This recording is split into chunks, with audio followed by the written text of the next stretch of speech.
కల్లోల విలస దృగ్జాల సంభూత నానా కంజాత భవాండ కుంభకు మహానందంగనాడింభకు చేతులారంగ శివుని పూజింపడేని నోరు నవ్వంగ హరికీర్తినుడువడేని దయయు సత్యంబులోనుగా తలుపడేని కలుగనేటికి తల్లుల కడుపు చేటు పలికెడిది భాగవతమట పలికించెడి విభుండు రామభద్రుండట నే పలికిన భవహరమగునట పలికెద వేరుండు గాథ పలుకగనేలా శ్రీకృష్ణ యదుభూషణ నరసఖా శృంగార రత్నాకర లోకద్రోహి నరేంద్రవంశదహన లోకేశ్వర దేవతానీక బ్రాహ్మణ గోగణార్తిహరణ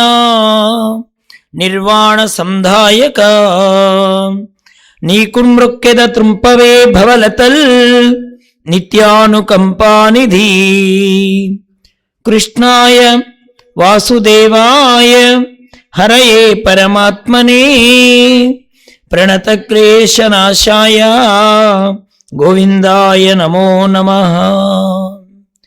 అతిరహస్యంబైన హరిజన్మ కథనంబు మనుజుడెవడేని మాపురేపు చాలా భక్తితోడ చదివిన సంసార దుఃఖరాశి బాసి తొలగిపోవు. ఓం శ్రీ గురుభ్యో నమః. ఓం శ్రీమాత్రే నమః. ప్రియ భగవద్బంధువులారా, సద్గురుదేవుల పరమ పరిపూర్ణమైనటువంటి అనుగ్రహంతో శ్రీ గురుదేవులు మనకు అనుగ్రహించినటువంటి ఈ నైమిషారణ్య మహాపుణ్యక్షేత్రంలో 7 రోజుల భాగవత సప్తాహ ప్రవచన కార్యక్రమాన్ని చక్కగా మనం 5వ రోజు సాయంకాల సమయంలోకి వచ్చేసాం. భగవంతుడి యొక్క దివ్యత్వాన్ని అనుభవించడానికి మనకు ఎన్ని జన్మలైతే సరిపోతుంది అంటే ఎన్నాళ్ళు మనం తపన పడితే భగవంతుడి యొక్క సాయుధ్యాన్ని పొందగలుగుతాం.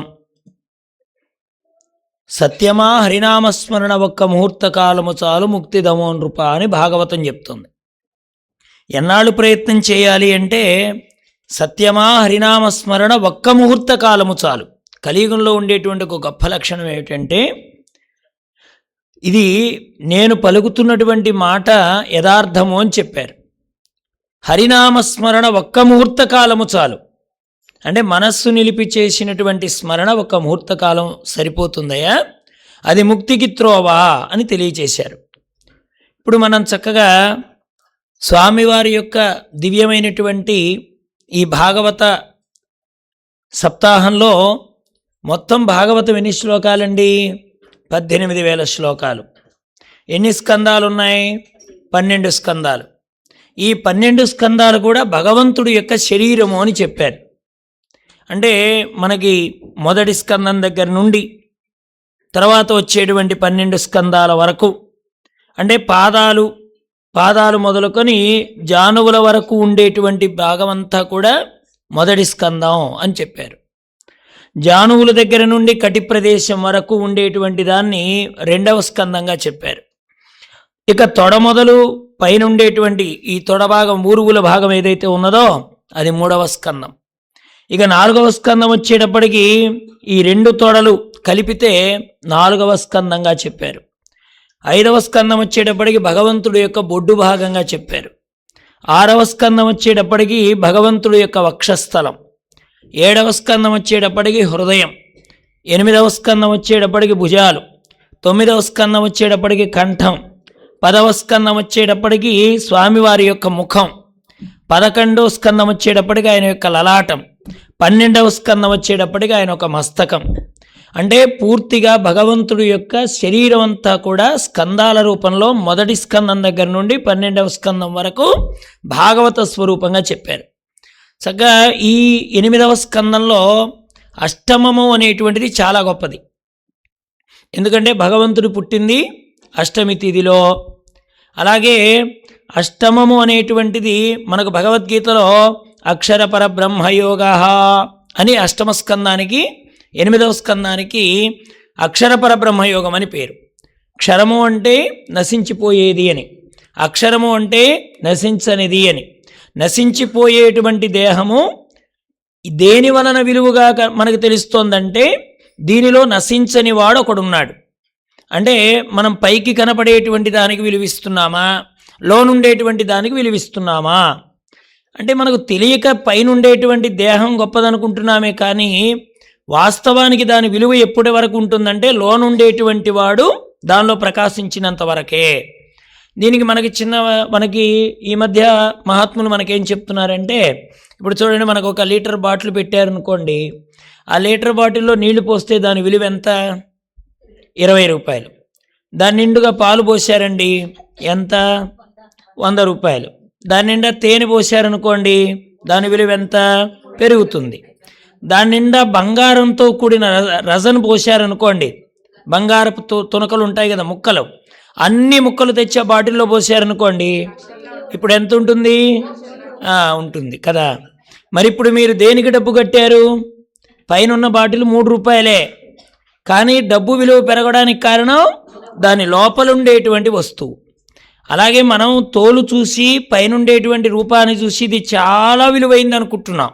ఇది భలే తెల్లగా ఉందని, ఇది బాగా అందంగా ఉందని, ఇది బాగా హుషారుగా ఉందని, ఇది బాగా విలువైనదని, గొప్పదైన కుటుంబంలో పుట్టిందని చాలా చూసుకొని మురిచిపోతున్నాం. వాస్తవానికి ఇవన్నీ ఎక్కడి వరకు పనికొస్తాయి? దీనిలో ప్రకాశం ఉన్నంత వరకే పనికొస్తాయి. అందుకని మానవుడు దేనికి విలువ ఇవ్వాలి? లోనుండేటువంటి చైతన్యానికి ఇవ్వాలి. క్షరుడెవరు, అక్షరుడెవరు? పరమాత్మ 8వ అధ్యాయంలో చక్కగా క్షరుడు అంటే జీవుడు, అక్షరుడంటే పరమాత్మ. అక్షరుడైనటువంటి పరమాత్మని తెలుసుకోవడమే మానవ జీవితానికి పరమావధి. ఈ విషయాలన్నీ కూడా మనకు చక్కగా తెలియచేశాడు. ఇప్పుడు మనం ఎన్నో స్కందంలో ఉన్నాం? విచారణలో, భాగవతంలో 8వ స్కందంలోకి వచ్చాం, 8లోకి వచ్చాం. 8 అనే సంఖ్య చూడండి, 8 ఇలా వేస్తాం కదా.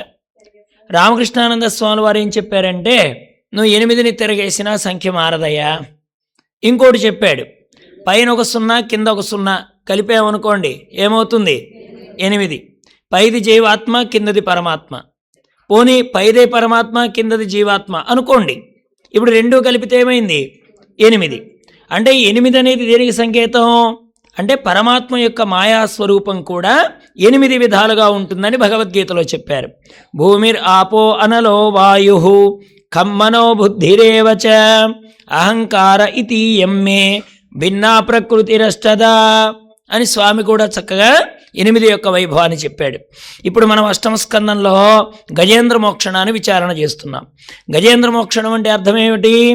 లోకంలో ఎక్కడైనా ఓ చెప్పుల షాపుకు వెడితే వాళ్ళు అంటారు, మీ సైజ్ చెప్పండి అంటారు కదా. అప్పుడు మనం 8, 9, 10 మనకున్నదేదో చెప్తాం. కొంతమందికి గజపాదం ఉంటుందండి. గజపాదము అంటే వాళ్ళ సైజ్ చెప్పి ఎక్కడా దొరకదు కదా. వెంటనే వాళ్ళు ఏమంటారు, అయ్యా మీ సైజు ఎక్కడా దొరకదండి, మీరు ఎక్కడైనా స్పెషల్గా తయారు చేయించుకోవాలి అంటే అది ఎక్కడా ఉండనటువంటి పాదం. గజపాదములో సర్వజీవుల పాదములు అణిగిపోయినట్లుగా ఇక్కడ గజరాజు యొక్క చరిత్ర చెప్తున్నారంటే దీనిలో మన అందరి చరిత్ర ఉన్నదనే అర్థం. అంటే గజపాదంలో అన్ని జీవుల పాదాలు ఇమిడిపోతాయి కనుక. ఇంకోటి ఏంటంటే గజము అనేటువంటిది వాస్తవానికి చెప్పాలంటే మదప్రాణి. అంటే దానికి మదము అంటే అర్థం ఏమిటి? లోకంలో అహంకారం అనండి, లేకపోతే ఒక దాన్ని చూసుకొని నాకింతటి వైభవం ఉందని దైవాన్ని లెక్క చేయనికపోవడం అనండి. ఇటువంటి లక్షణాలన్నీ కూడా ఏనుక్కుంటాయి. అలాంటి లక్షణమే మనకు కూడా ఉన్నాయి. ఏమున్నాయి అంటే సంపద, యవ్వనం, పదవి, ఉద్యోగం, ఇవన్నీ మనకు వచ్చేటువంటి అహంకారాన్ని తెచ్చిపెట్టేటువంటి కొన్ని లక్షణాలు. అయితే మహాత్ములు వీటిని గొప్పవిగా చెప్పారా? ప్రపంచంలో ఎక్కడైనా సంపద స్వప్న సంకాశ, యవనం కుసుమోపమం, విద్యుచ్చలనమాయుష్యం, తస్మాత్ జాగ్రత్త జాగ్రత్త. వేదాంతంలో ఏం చెప్పారంటే సంపద స్వప్న సంకాశ, కలలో చూసినటువంటి వస్తువులు మెలకువలో ఎలా లేవో సంపదలు చూసి విర్రవేగడానికి కూడా అవకాశం లేదబ్బాయి. ఎప్పుడు సంపద వస్తుందో ఎప్పుడు పోతుందో మనం చెప్పలేం. ఏమంటే సిరితా వచ్చిన వచ్చును సలిలముగా నారికేళమున జలము చొచ్చిన భంగిన్ సిరితా పోయిన పోవును కరిమింగిన వెలగ పండు కదరా సుమతి అని సుమతి శతకంలో ఎప్పుడో చెప్పారు. డబ్బు రావడం ఎలా వస్తుందట? కొబ్బరి బోండంలోకి నీరు వచ్చినట్టు వస్తుందట. ధనం పోయేటప్పుడు ఎలా పోతుందట? వెలగపండు వేడుగు నోట్లో పెట్టి ఈ పక్క మనం తిరిగితే మళ్ళీ తిరిగి అది ఖాళీగా ఉండే డొప్పను ఎలా బయటకు వదిలేస్తుందో మన దగ్గర డబ్బు కూడా అలాగే పోతుందట. వచ్చినంత తేలికగా మనకి పోయినంత తేలిగ్గా రావడం అనేది ఉండదండి. సంపాదించడం చాలా కష్టం. తాబేల్లాగా సంపాదిస్తాం, కుందేల్లాగా ఖర్చు పెడతాం. కాబట్టి ధనం దగ్గర చాలా జాగ్రత్తగా ఉండాలి. మనమేమనుకుంటాం, ఆ ధనాన్ని నువ్వు జాగ్రత్తగా ఖర్చు పెట్టడం కూడా నీ ఉండేటువంటి పొదుపులో నువ్వు చేసేటువంటి భావనలో అది కూడా ఒక నియమం పెట్టారండి. సొమ్ము నిష్ప్రయోజనముగ వమ్ము సేత అనెడు సప్తవ్యసనముల జనదు తగుల. మనకి మహాభారతంలో చెప్తాడు, సొమ్ము ఇష్టం వచ్చినట్టుగా ఖర్చు పెట్టడం కూడా ఒక వ్యసనం అటండి. వ్యసనం అంటే అర్థం ఏంటి? కొంతమంది అంటారు, నేను పొగ త్రాగనది ఉండలేనండి. ఇంకొంతమంది నేను కాస్త నోరు జారకుండా ఉండలేనండి. ఇంకొంతమంది ఆ వ్యసనాలు ఎలాగనో అలాగే ఈ సొమ్ముని ఖర్చు పెట్టడం కూడా ఒక వ్యసనమే. కాబట్టి దీన్ని కూడా మనం జాగ్రత్తగా, సంపద వచ్చినప్పుడు చాలా జాగ్రత్తగా ఉండాలి. యవనం కుసుమోపమం. పోనీ యవనం ఏమైనా నిజంగా ఉంటుందా అంటే, ఉదయం చూసినప్పుడు పుష్పాన్ని ప్రతివాడు అలా పట్టుకోవాలనో లేకపోతే తీసి ఇంకొక చోట పెట్టాలనో తల్లో తురుముకోవాలనో కాస్త ఆశ కలుగుతుంది. అదే మధ్యాహ్నానికి వడలిపోతుంది, సాయంత్రానికి మనం మన తల్లో నుంచి తీసి పక్కన పడేస్తాం. అలాగే యవ్వనం కూడా కుసుమోపమం. అది పుష్పానికి ఉండేటువంటి లావణ్యము, వాటికి ఉండేటువంటి గుణం ఎట్లాంటిదో యవ్వనం కూడా అట్లాంటిదే. ఇంకోటి ఏం చెప్పారు? విద్యుచ్ఛలనం ఆయుష్యం. విద్యుచ్ఛలనం అంటే మెరుపు ఎంతసేపు ఉంటుందండి? అలాగే ఆ ఆయుష్ కూడా నమ్మడానికి వీల్లేదు. తస్మాత్ జాగ్రత్త. దీన్ని మనకు విచారణలోకి తీసుకురావడానికే చక్కగా గజేంద్ర మోక్షణం చెప్పారు. గజేంద్రుడు ఎలా కనిపించాడు? ఆయన ఆడ ఏనుగులు భర్త, పెక్కు చాలా సంతానం ఉంది, 10,00,000,000,000 కరణీనాథుండనై అంటాడు భాగవతంలో. అంటే 10,00,000,000,000 10,00,000,000,000 ఆడ ఏనుగులకు భర్త అటండి. ఏమండి, ఒక్క పెళ్లి చేసుకుంటేనే మునగానాం తేలానాం అంటుంటే వీడు 10,00,000,000,000 కరణీనాథుండనై అంటే అర్థం ఏమిటి? అక్కడ మానవుడిలో కలిగేటువంటి ఆలోచన పరంపరలో వచ్చే కోరికలే 10,00,000,000,000 కరణీనాథుండనై. అంటే మానవుడి సంకల్పంలో నాకు ఇది తీరితే చాలు, ఇది తీరితే చాలు అనుకుంటూ బయలుదేరతాడు. ఆఖరికి చావబోయేటప్పుడు కూడా ఏదో ఒకటి ఉంటుందండి. భగవంతుడు కనబడడం అనేటువంటిది ఉంటుంది, కానీ కనబడడం మానేశాడు ఆయన.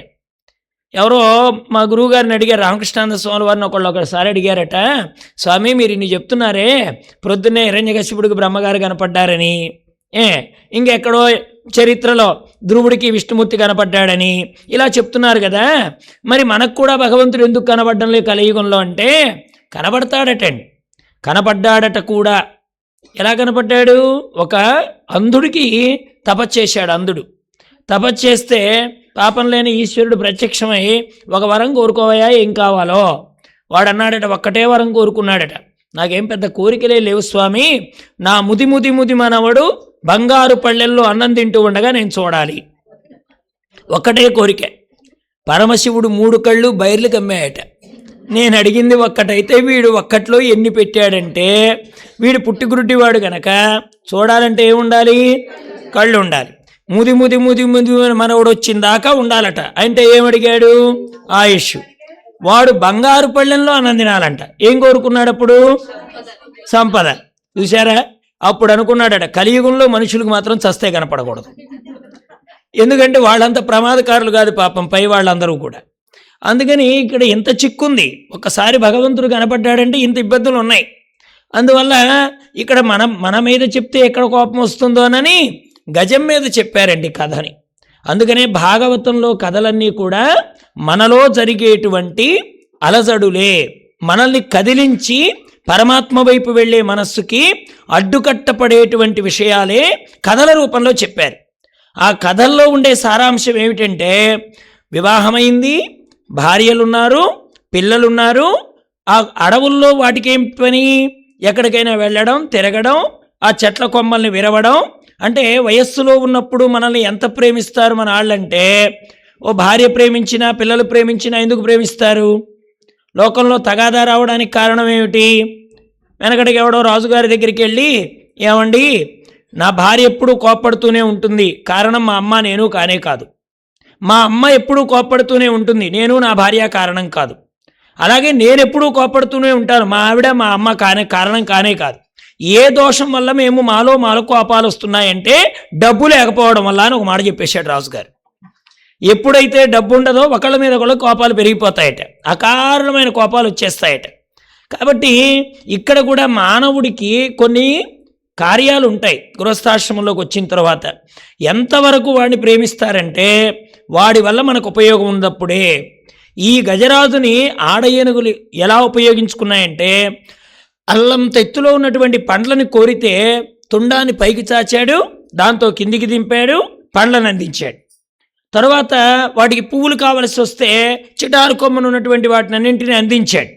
ఎంత భారంతో వెళ్ళాడు, ఎంత వైభవంతో వెళ్ళాడు అతడంటే మనకు చెప్పారు, తలగవు కొండలకైనను మలగవు సింగములకైన మార్కొను కడిమిన్ కలగవు పిడుగులకైనను ఇలా బల సంపన్న వృత్తి ఏనుగు గున్నల్.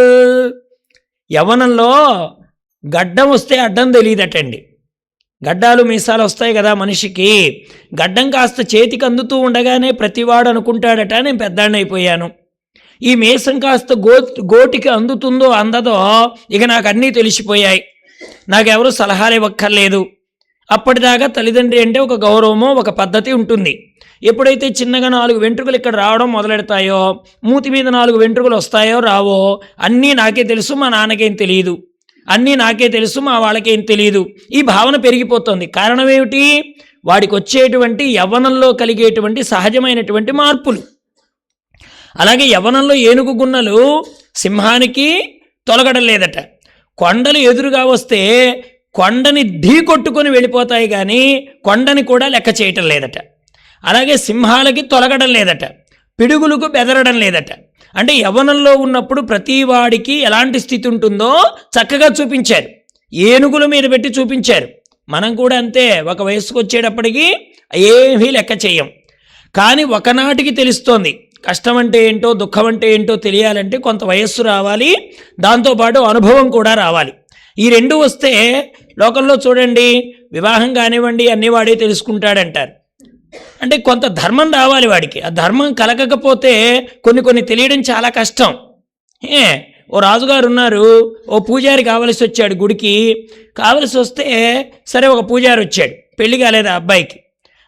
రాజుగారు ఏం చేస్తున్నారు, జీడిపప్పు, కిస్మిస్, యాలకులు, ఆవు నెయ్యి, శనగపిండి, పంచదార, బెల్లము ఇవన్నీ స్వామివారి నివేదన నిమిత్తం పంపిస్తున్నాడు. అన్నీ సక్రమంగా చేస్తున్నాడు ఆ పూజారి గారు. అయితే ప్రసాదం మాత్రం రాజుగారికి చేరటం లేదు. అందుకని రాజుగారికి అనుమానం వచ్చి, అసలు ఈ పిల్లాడు నివేదన పెడుతున్నాడా లేదా, పెడితే అది ఎలా ఉపయోగిస్తున్నాడు తెలుసుకోవడానికి గూఢాచారులు పెట్టాడు. గూఢాచారులు ఏం చేశారు, అక్కడికి వెళ్ళి మామూలు పౌరుల్లాగా కాస్త 2 రోజులు పరిశీలన చేసి అంతా సక్రమంగానే జరుపుతున్నాడు ఆ పిల్లాడు, ఎక్కడా లోటు చేయటం లేదు. రాజుగారి దగ్గరికి 3వ రోజు వెళ్ళి, ఏమండి మీరు పంపించిన ద్రవ్యం అంతా సద్వినియోగం అవుతుంది, మీరేం కంగారు పడక్కర్లేదు, ఆ పిల్లాడు సక్రమంగానే నిర్వర్తిస్తున్నాడు అంటే రాజుగారు అన్నారు, మరి నాకు ప్రసాదం ఎందుకు రావడం లేదు అంటే వెంటనే ఎవరు ఇక్కడ వెళ్ళిన దూతలు చెప్పారు, మీతో ఆ అబ్బాయికి పనే ఉందండి, చక్కగా ప్రసాదంలో ఏది తనకు రావాలో దాన్ని తీసుకుంటున్నాడు, చక్కగా తను తింటున్నాడు, ఇంట్లో ఉంటున్నాడు, మళ్ళీ తెల్లవారుతుంది, మళ్ళీ భక్తులు వస్తున్నారు, వాళ్ళకి నివేదన పెడుతున్నాడు, తాను నివేదన తీసుకుంటున్నాడు, ఏదైనా కష్టం వస్తే వాళ్ళే ఎంతో కొంత ఇచ్చి ఆదుకుంటున్నారు, మీతో ఆయనకు అవసరమేముంది అన్నారు. దాంతో వెంటనే రాజుగారు అన్నారు, ముందు వాడికి పెళ్లి చేయండి అన్నారు. ఎప్పుడైతే పెళ్లి చేశారో ఇక అమ్మగారు ఎదిరింటాళ్ళు పట్టు చీర కొన్నారు, వాళ్ళ ఆవిడ రవల్ నెక్లెస్ కొంది, నువ్వు నాకేం కొన్నావు అని అడగడం మొదలు పెడితే మరి భక్తులు ఎప్పుడూ తీర్చలేరు కదా, మరి ఎవరు కావాలి, రాజాశ్రయం కావాలి. అప్పుడు వీడు వెంటనే తీర్థంగిని తీసుకొని రాజుగారు చుట్టూ తిరగడం మొదలెట్టాడు. రాజుగారు, ఈరోజు అష్టమి అండి, ఈరోజు మంచి రోజండి, మీ పేరును అర్చన చేశానండి, కాస్త తీర్థం తీసుకోండి. ఎందుకంటే తీర్థం తీసుకుంటే రాజు ఏదో ఇస్తాడు కదా. దాంతో ఇప్పుడు వాడికి ఏం ఏర్పడింది, అప్పటిదాకా రాజుతో ఎందుకు పని లేదు వాడికి, అంటే తనకి ఈ వెనకాతల కోరికలు కోరేటువంటి వారు లేరు.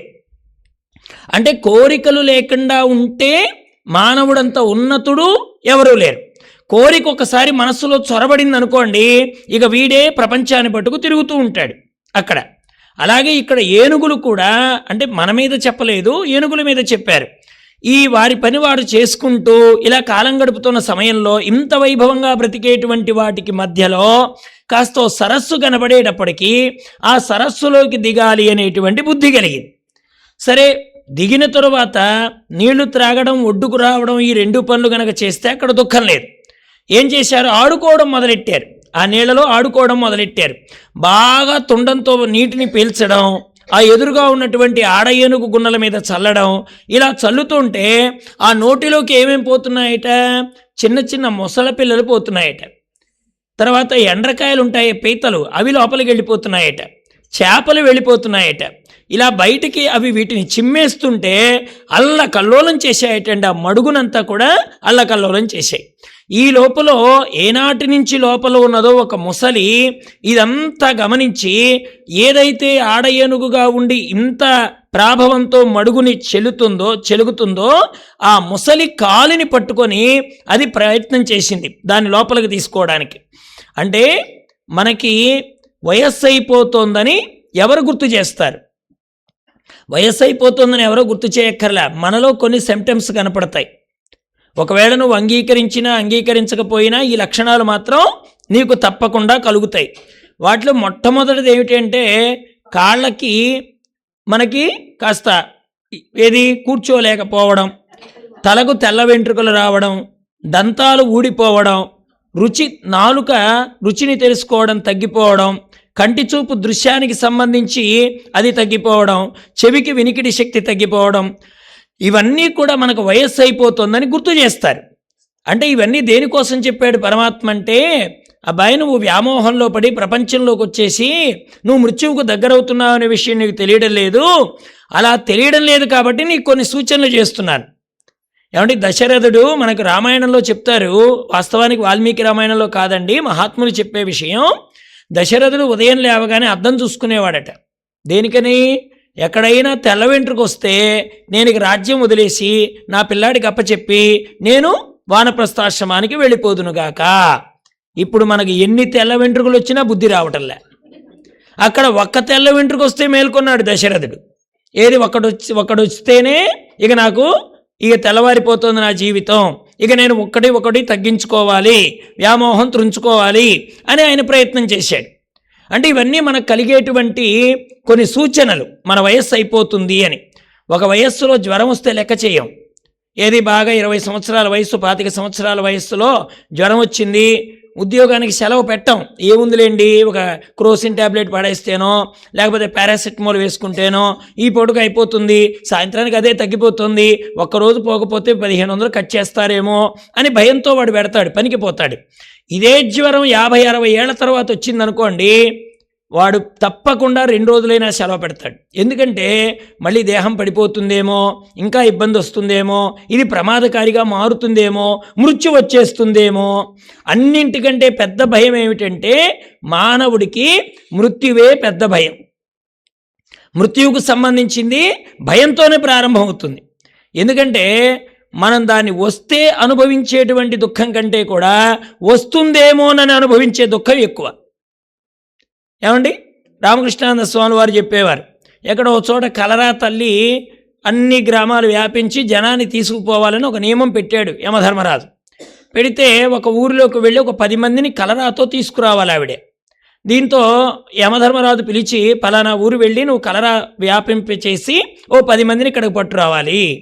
ఆ కలరా తల్లి అన్నది, ఆ ఊరు నేను పోలేనండి, అక్కడ ఒక మహానుభావుడు ఉన్నాడు, ఆయన కాస్త గద్దిస్తాడు, ఆయన అనుమతి లేనిదే నేను చేయకూడదు అంటే వెంటనే సరే నువ్వు వెళ్ళి ప్రయత్నం చేయి అని పంపిస్తే ఆయన దగ్గరికి వెళ్ళి కలరాదేవత చెప్పిందట, స్వామి నేను యమధర్మరాజు బంటుని వచ్చాను, మరి నా నియమం ప్రకారం నేను 10 మందిని పట్టుకెళ్ళాలి, మీరు కాస్త నాకు అనుమతి ఇవ్వండి అని కోరుకుంటే, సరే 10 మందిని తీసుకెళ్తానన్నావు, తీసుకెళ్ళు అని ఆయన అనుమతి ఇచ్చాడు.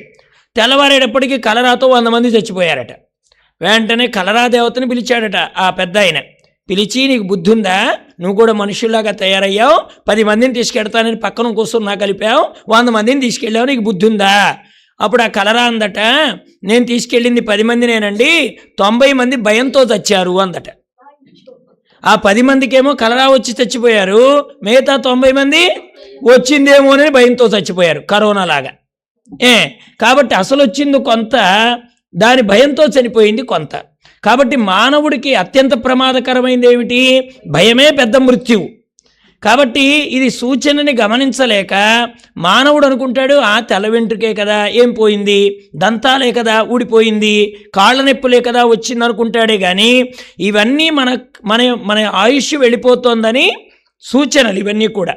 అందుకని చానాళ్ళు పోరాడాడు గజేంద్రుడు. దాదాపుగా 1000 సంవత్సరాలు దానిలో ఆ సరస్సులో ఉండి చాలా రోజుల పాటు పోరాడి కరిదిగుచు మకరి సరస్సుకి కరిదరికిని మకరి దిగుచు కరకరి బెరయన్ కరికి మకరికి కరి భరమనుచున్ అతల కుతల భటుల దరిపడన్. భీకరమైనటువంటి పోరాటం జరిగిందట మకరానికి కరికి. ఇక్కడ మకరానికి ఒక పేరుందండి, గ్రాహము. గ్రాహము అంటే పట్టుకునేది అని అర్థం.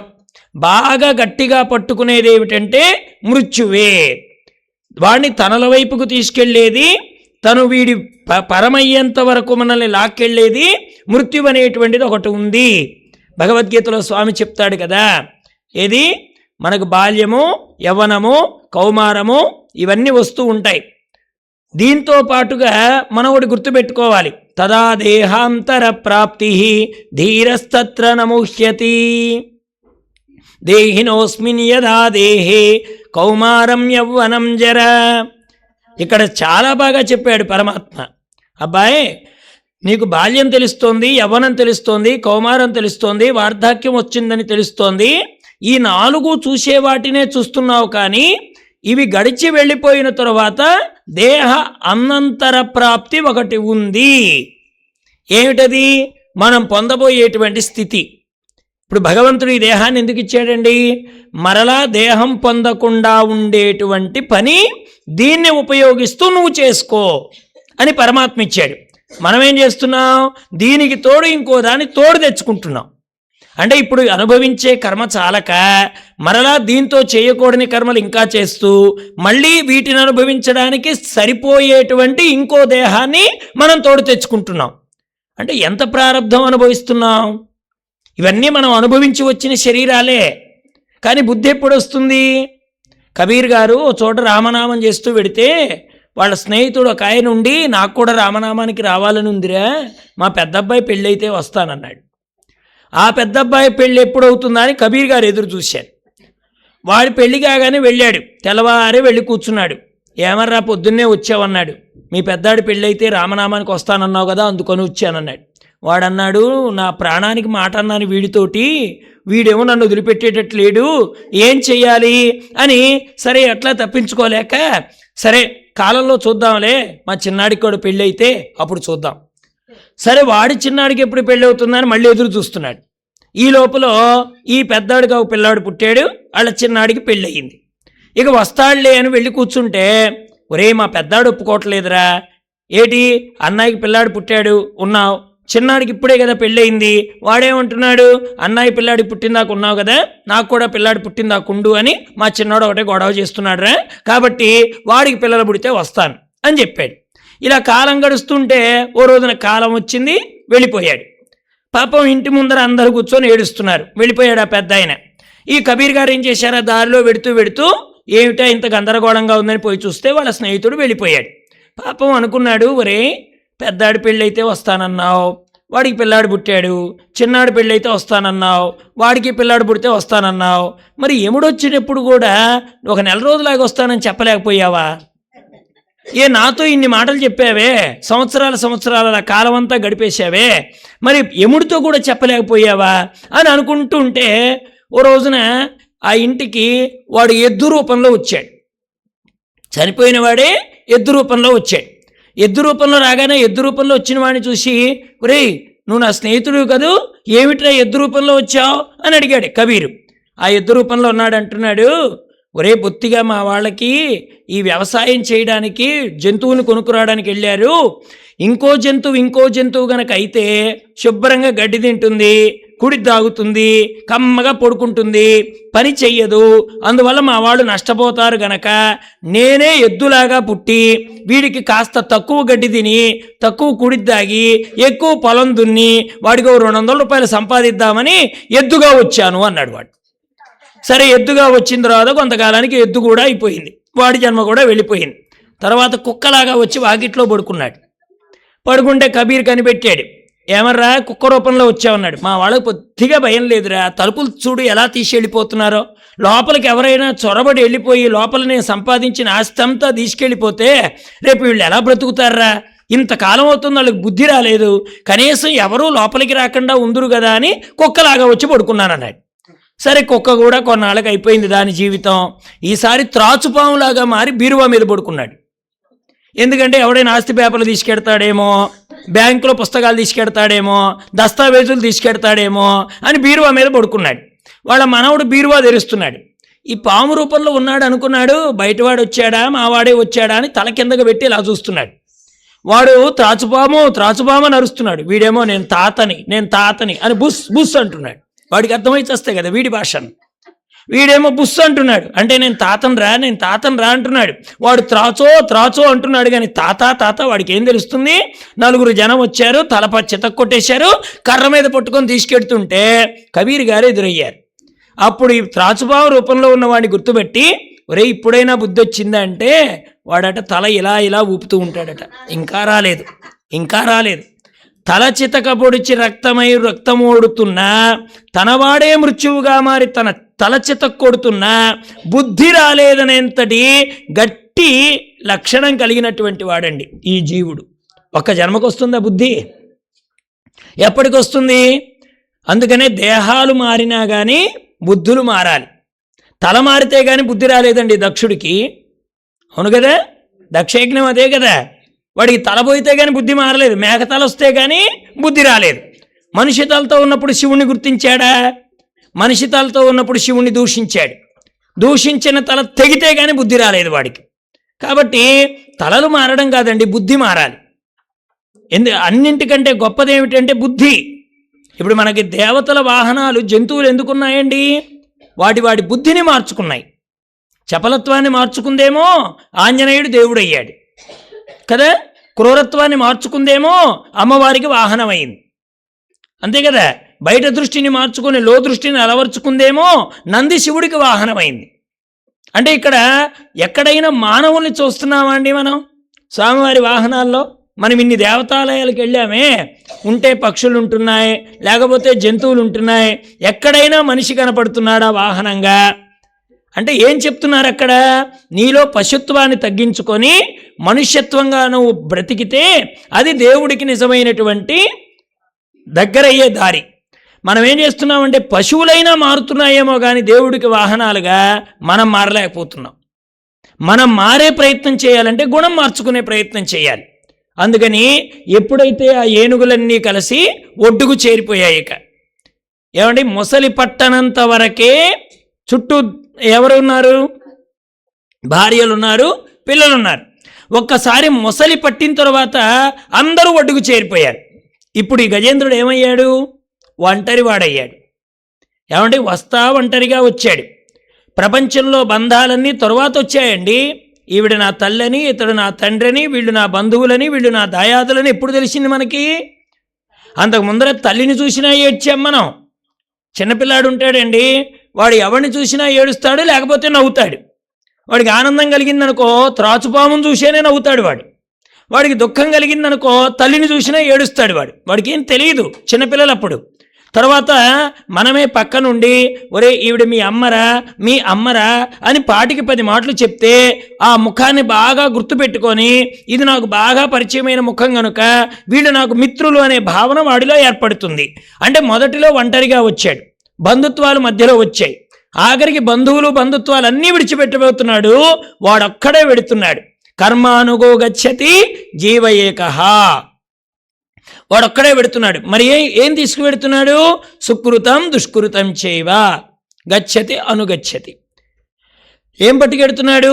ఈ శరీరంతో చేసినటువంటి సుకృతమో దుష్కృతమో పట్టుకొని పోతున్నాడు. అయితే ఆఖరికి ఆ మకరి కూడా పోరాటం చేస్తుందండి. మొదటిలో మకరిని ఓడించాడు. ఎలాగా? దాని కొమ్ములతోటి, అంటే దంతాలు ఉంటాయి కదా, ఆ పొడవాటి దంతాలతోటి దాని క్రింది భాగం బాగా మెత్తగా ఉంటుందండి. మొసలికి పై భాగం గట్టిగా ఉంటుంది, బాగా రంపపు గుర్తుల్లాగా దానిపైన చర్మం ఉంటుంది. కానీ దాని అడుగు భాగం, పొలుసు భాగం మెత్తగా ఉంటుంది. ఈ దంతాలతోటి ఎత్తి అవతల పడేశాడు. అంటే యవ్వనంలో ఉన్నప్పుడు రోగాన్ని లెక్క చేయడం చెప్పుకున్నామే, ఆ స్థితి గజేంద్రుడికి ఎలా ఉందో మనకు కూడా అలాగే ఉంటుంది. అప్పుడు ఏం చేశాడు? వీడు ఎత్తి అవతల పడేశాడు. అయితే శక్తి అనేటువంటిది నీళ్లలో జలచరంగా ఉన్నటువంటి మొసలికి ఎక్కువ ఉంటుంది. కాలం పెరిగే కొద్దీ మొసలికేమో శక్తి పెరుగుతోంది, ఏనుక్కు శక్తి తగ్గుతుంది. నీళ్లలోన మొసలి నిగిడి ఏనుగు పట్టు బయట కుక్క చేత భంగపడును, స్థాన బలిమి కాని తన బలిమి కాదయ్య విశ్వదాభిరామ వినురవేమ. వేమన శతకాల్లో పూర్వం చెప్పేవాళ్ళు, ఎక్కడైనా గొడవ జరగగానే ఏమంటాడు? మా బజారు రా చూసుకుందాం, నీ బజారు వచ్చానని కదా నువ్వు ఇలా అంటున్నావు, రేపు ఎల్లుండి మా బజారు వస్తావు కదూ, అప్పుడు చెప్తాను నీ పని అంటాడు. అంటే వీడికి అక్కడుంది బలం కదా, స్థాన బలం అది. అలాగే మొసలికి ఇదిగో ఇక్కడున్నటువంటి నీరు బలం, ఏనుక్కి బయట ఉన్నటువంటి నేల బలం. తన స్థానాన్ని వదిలి ఇక్కడికి వచ్చింది. మనం కూడా మన స్థానాన్ని మర్చిపోయాం కాబట్టి దుఃఖం వచ్చింది. మన స్థానం ఏదన్నాడు పరమాత్మ? ఏదండి? మమై వాంశో జీవలోకే జీవభూత సనాతన. నాయన నువ్వు నావాడివి, నువ్వు నా స్థానంలో నుంచి వచ్చిన వాడవని పరమాత్మ చెప్తుంటే మనమేమంటున్నాం? అవన్నీ ట్రాష్, నేను నమ్మను, నా స్థానం నా ఇల్లే, నా స్థానం నా భవనమే, నా ఇల్లు, నా పిల్లలు, నా వాళ్ళు, వీళ్ళు నాది కానీ నువ్వు నాది కాదు అని మనం అంటున్నాం. ఇన్నంటున్నా ఆయనేమంటున్నాడు? నువ్వు నా వాడివని ఆయన అంటున్నాడు. ఆయన మాటని అర్థం చేసుకోవాలంటే అది ఇంకెంత లోతుకు వెడితే మనకు అర్థమవుతుంది, ఎప్పటికి అర్థమవుతుంది చెప్పండి. అందుకని అక్కడ ఎప్పుడైతే ఏనుగు ఒకసారి ఆలోచించి అసలు దీని గతేమిటి, నేను ఇక్కడికి అసలు రావడానికి కారణమేమిటి, నానానేక పయూధములు వనములోన పెద్ద కాలంబు సన్మానింపన్. చూడండి ఎక్కడ ఏమంటున్నాడో, ఎన్నో ఆడ ఏనుగుల గుంపులకి నేను యజమానినయ్యాను. ఇప్పుడు తన బంధుత్వం, తన యొక్క పెద్దరికం ఎక్కడ పోయిందండి? నీళ్లలో ఉంటే ఇక్కడ వీళ్ళు ఎవరైనా ఒక్కళ్ళు వచ్చి రక్షించగలిగారా? నానానేక పయూధముల్ వనములోన పెద్ద కాలంబు సన్మానింపన్ దశలక్ష కోటి కరణీనాదుండనై. దశలక్ష కోటి ఇన్ని ఆడ ఏనుగులకు భర్తటండి. మనలో ఉండే సంకల్పాలు కూడా ఇలాగే వస్తూ ఉంటాయి. ఏమండి? అక్బరు బీర్బలు ఇద్దరు, అక్బర్ గారేమో రాజు, బీర్బల్ ఏమో మంత్రి. ఈ అక్బర్ గారు ఒక కోరిక కోరారు, ఎవరైనా సరే నేను ఆపమనేంత వరకు ఆపకుండా కథ ఎవరు చెప్తారో వాళ్ళకు ఒక అగ్రహారం ఇస్తానన్నాడు. ఒక ఆయన రామాయణం మొదలెట్టాడు, అయిపోయింది. భారతం మొదలెట్టాడు, అయిపోయింది. భాగవతం మొదలెట్టాడు, అయిపోయింది. అన్నీ అయిపోతున్నాయి. తను ఆపమనేంత వరకు ఆపకుండా కథ ఎవడూ చెప్పడంలే. ఆఖరికి బీర్బల్ వంతు వచ్చింది. బీర్బల్ లేచాడు, అయ్యా అక్బర్ గారు, అనగనగా ఒక ఊరు, ఆ ఊరి మొదటలో ఒక పెద్ద మర్రి చెట్టు, ఆ మర్రి చెట్టు మీద అనేకమైనటువంటి పక్షుల గుంపులు ఉన్నాయి అన్నాడు. అయ్యా చాలా బాగుందే కథ, ఇది రామాయణం కాదు, భారతం కాదు, భాగవతం కాదు, ఇదేదో వినాల్సిన కథ అని వెంటనే ఆయన అన్నాడు, ఫిర్ అన్నాడు. ఫిర్ అంటే తరువాత ఏమయ్యింది? ఈయనేమన్నాడు? ఒక పిట్ట తుర్రు అన్నాడు బీర్బల్. ఈయనన్నాడు, ఆపేశాడు బీర్బల్. ఈయనన్నాడు మళ్ళీ అక్బర్ గారు ఫిర్ అన్నాడు. తర్వాత ఏమైందో చెప్పరా అన్నాడు. ఇంకొక పిట్ట తుర్రు అన్నాడు బీర్బల్ గారు. ఇక అడిగి అడిగి అక్బర్కి శోష వచ్చేసింది. బీర్బల్ మాత్రం తర్వాత ఒక పిట్ట తుర్రు అంటున్నాడు. ఇక వెంటనే అక్బర్కి బాగా కోపం వచ్చి, నీవు ఆపుతావా తుర్రుగోలా? ఇప్పుడు నేను అడిగినా కానీ తుర్రు అంటావే, ఏమిట్రా ఈ కథ, ఆపేయన్నాడు. వెంటనే బీర్బల్ అన్నాడు, నేను ఆపలేదు, నువ్వు ఆపమన్నావు కాబట్టి అగ్రహారం ఇమ్మన్నాడు. అంతే. ఏమిటా కథ? మన కథే. ఎలాగైతే గ్రామం ఉందో ఇదే ప్రపంచం ఉంది, ఎలా చెట్టు ఉందో అలా సంసారం అనే వృక్షం ఉంది, దానిలో పిట్టలు ఎలా ఉన్నాయో మనలో కోరికలు కూడా అలాగే ఉన్నాయి. ఒకటి పోయే కొద్దీ ఒకటి వచ్చి కూర్చుంటుంది. అక్బర్ గారు అన్నాడు, ఒరే ఎప్పటిరా పిట్టలన్నీ అలా ఒక్కొక్కటి ఎగురుతూ ఉంటే ఇంక అయిపోదు ఆ పిట్టలు అన్నాడు. ఏం చేయమంటావండి, ఒకటి పోతే 10 వచ్చి కూర్చుంటున్నా, ఏం చేయమంటావు అన్నాడు. అలాగే కోరికలు కూడా నేను 30 ఏళ్ళకు భజన చేస్తాను, 40 ఏళ్ళప్పుడు ఆధ్యాత్మికానికి వస్తాను, 50 ఏళ్ళకి నేను భగవద్గీత చదువుతానంటే అంతవరకు కోరికలు ఊరుకుంటాయా? ఒకదాని వెంట ఒకటి ఈ కూర్చుంటూనే ఉంటాయి. ఈ పిట్టలు ఎగిరేది ఎప్పుడు? నీ చెట్టు ఖాళీ అయ్యేది ఎప్పుడు? అవి ఎగిరేది పోయేది లేదు, నీ చెట్టు ఖాళీ అయ్యేది లేదు, ఆధ్యాత్మికంగా మనం ఉద్ధరింపబడేది లేదు. అవే 10,00,000 కోటి కరణీనాదుండనై అంటే ఇది అనంతం అనే పదానికి అర్థం అండి. 10,00,000 కోటి అంటే అర్థం ఏమిటి? అనంతం. మన కోరికలకు కూడా అనంతం, దానికి అంతం లేదు. ఇంత గొప్పవాడినై ఉండి మద్దానంబ పరిపృష్ట చందనలతాల ఛాయల నుండలేక నీరాశని టేల వచ్చింది భయం పెట్లో కదే ఈశ్వరా. ఏం చేస్తున్నాడంటేనండి మానవుడు విచిత్రమైనటువంటి వాడండి మానవుడు. నాకు సుఖముంది అనుకుంటూ వెడతాడు, దుఃఖం రాగానే దేవుడా అంటాడు. భగవంతుడు అంటాడు, ఒరే నేను చెప్పానా అక్కడ సుఖం ఉందని, నువ్వు ఎందుకు పోయావురా అంటే నేను అనుకోని వచ్చానంటాడు. నువ్వు అనుకోని వచ్చావు కాబట్టి బోళపడ్డావు అంటాడు పరమాత్మ కూడా. భయం పెట్లో కదా ఈశ్వర. ఏమండి, పూర్వకాలంలో పెట్టెలు లేవు కదండి, వెదురు పుట్టలు ఉంటుండే, తెలుసా మీకు? వెదురు పుట్టలకి పేడ అలిక్కొని ఈ రకరకాలుగా పూస్తారండి. వెదురు పుట్టలకి మళ్ళీ వాటిలోకి రంధ్రాలు ఏమి లేకుండా పైన అలుక్కొని దాని లోపల బట్టలు పెట్టుకుంటూ ఉంటారు పూర్వకాలంలో. అవే మన పెట్టెలు. ఇక ఓ రోజున ఈ ఆడవాళ్ళు వీళ్ళు ఉంటారు కదా, ఆవిడ ఏం చేసిందంటే పాపం ఆ పట్టు చీరలు ఏవో 2-3 పట్టు చీరలు వాళ్ళ పెళ్ళప్పుడు వాళ్ళ అమ్మగారు వాళ్ళ అత్తయ్య గారు పెట్టిన పట్టు చీరలు ఆ పెట్టెలో పెట్టి ఎప్పుడో పండక్కో పబ్బానికో కట్టుకుంటూ ఉండేది ఆవిడ. ఓ రోజున ఏం చేసిందంటే ఈ పెట్టె తీసిందండి.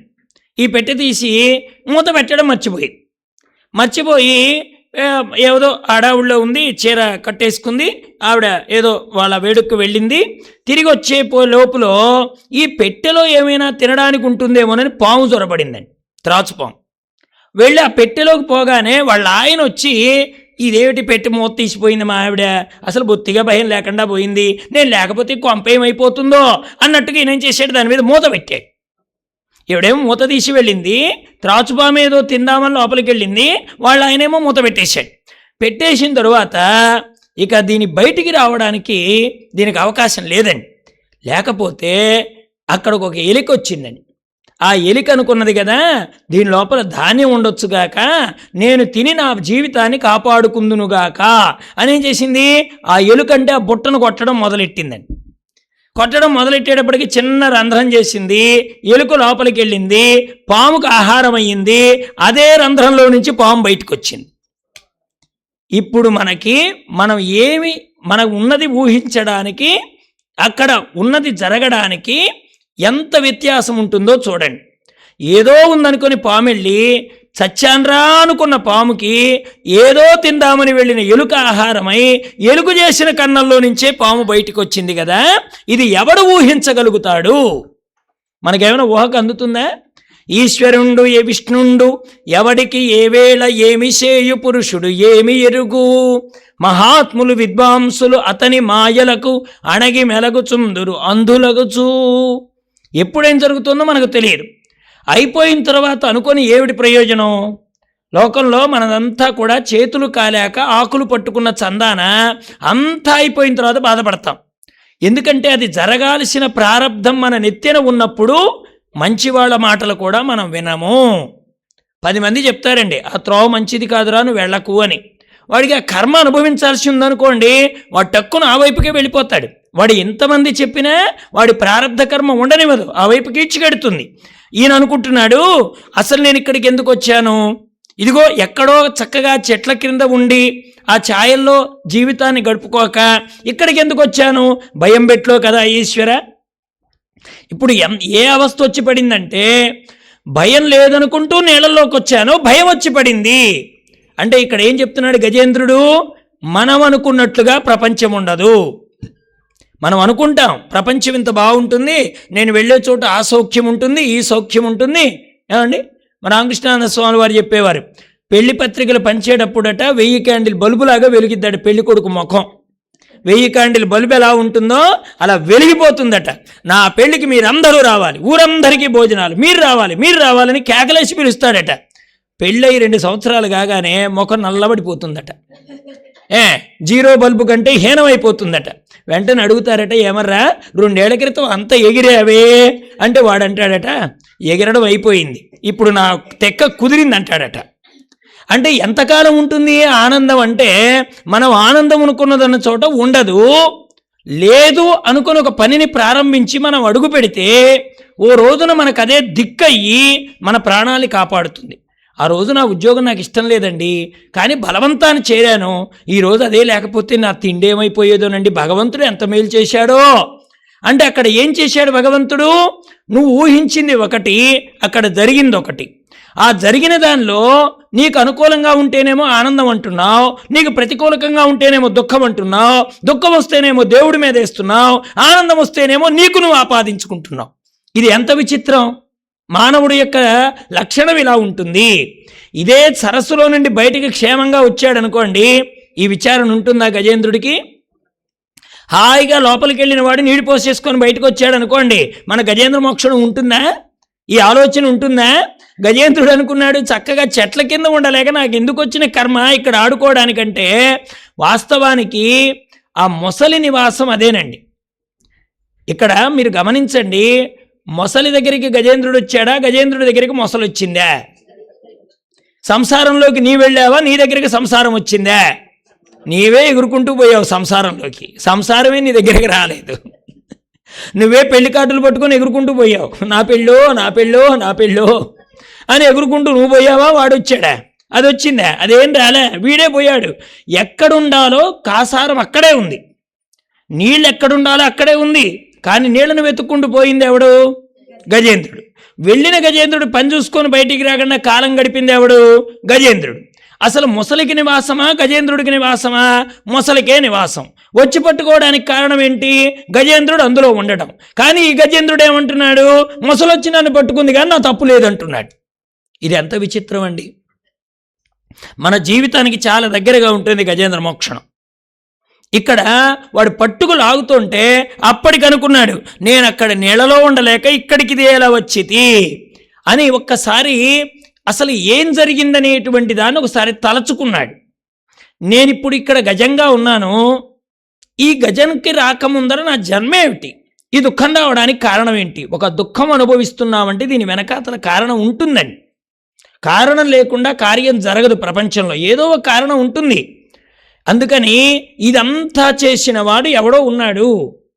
ఎవ్వనిచే జనించు జగము ఎవ్వని లోపల నుండు లీనమై ఎవ్వని అందుడిందు పరమేశ్వరుడెవ్వడు మూల కారణంబెవ్వడు అనాది మధ్యలయుడెవ్వడు సర్వము తానయైన వాడెవ్వడు వాని ఆత్మభౌ ఈశ్వరుణ్ణే శరణంబు వేడెదన్.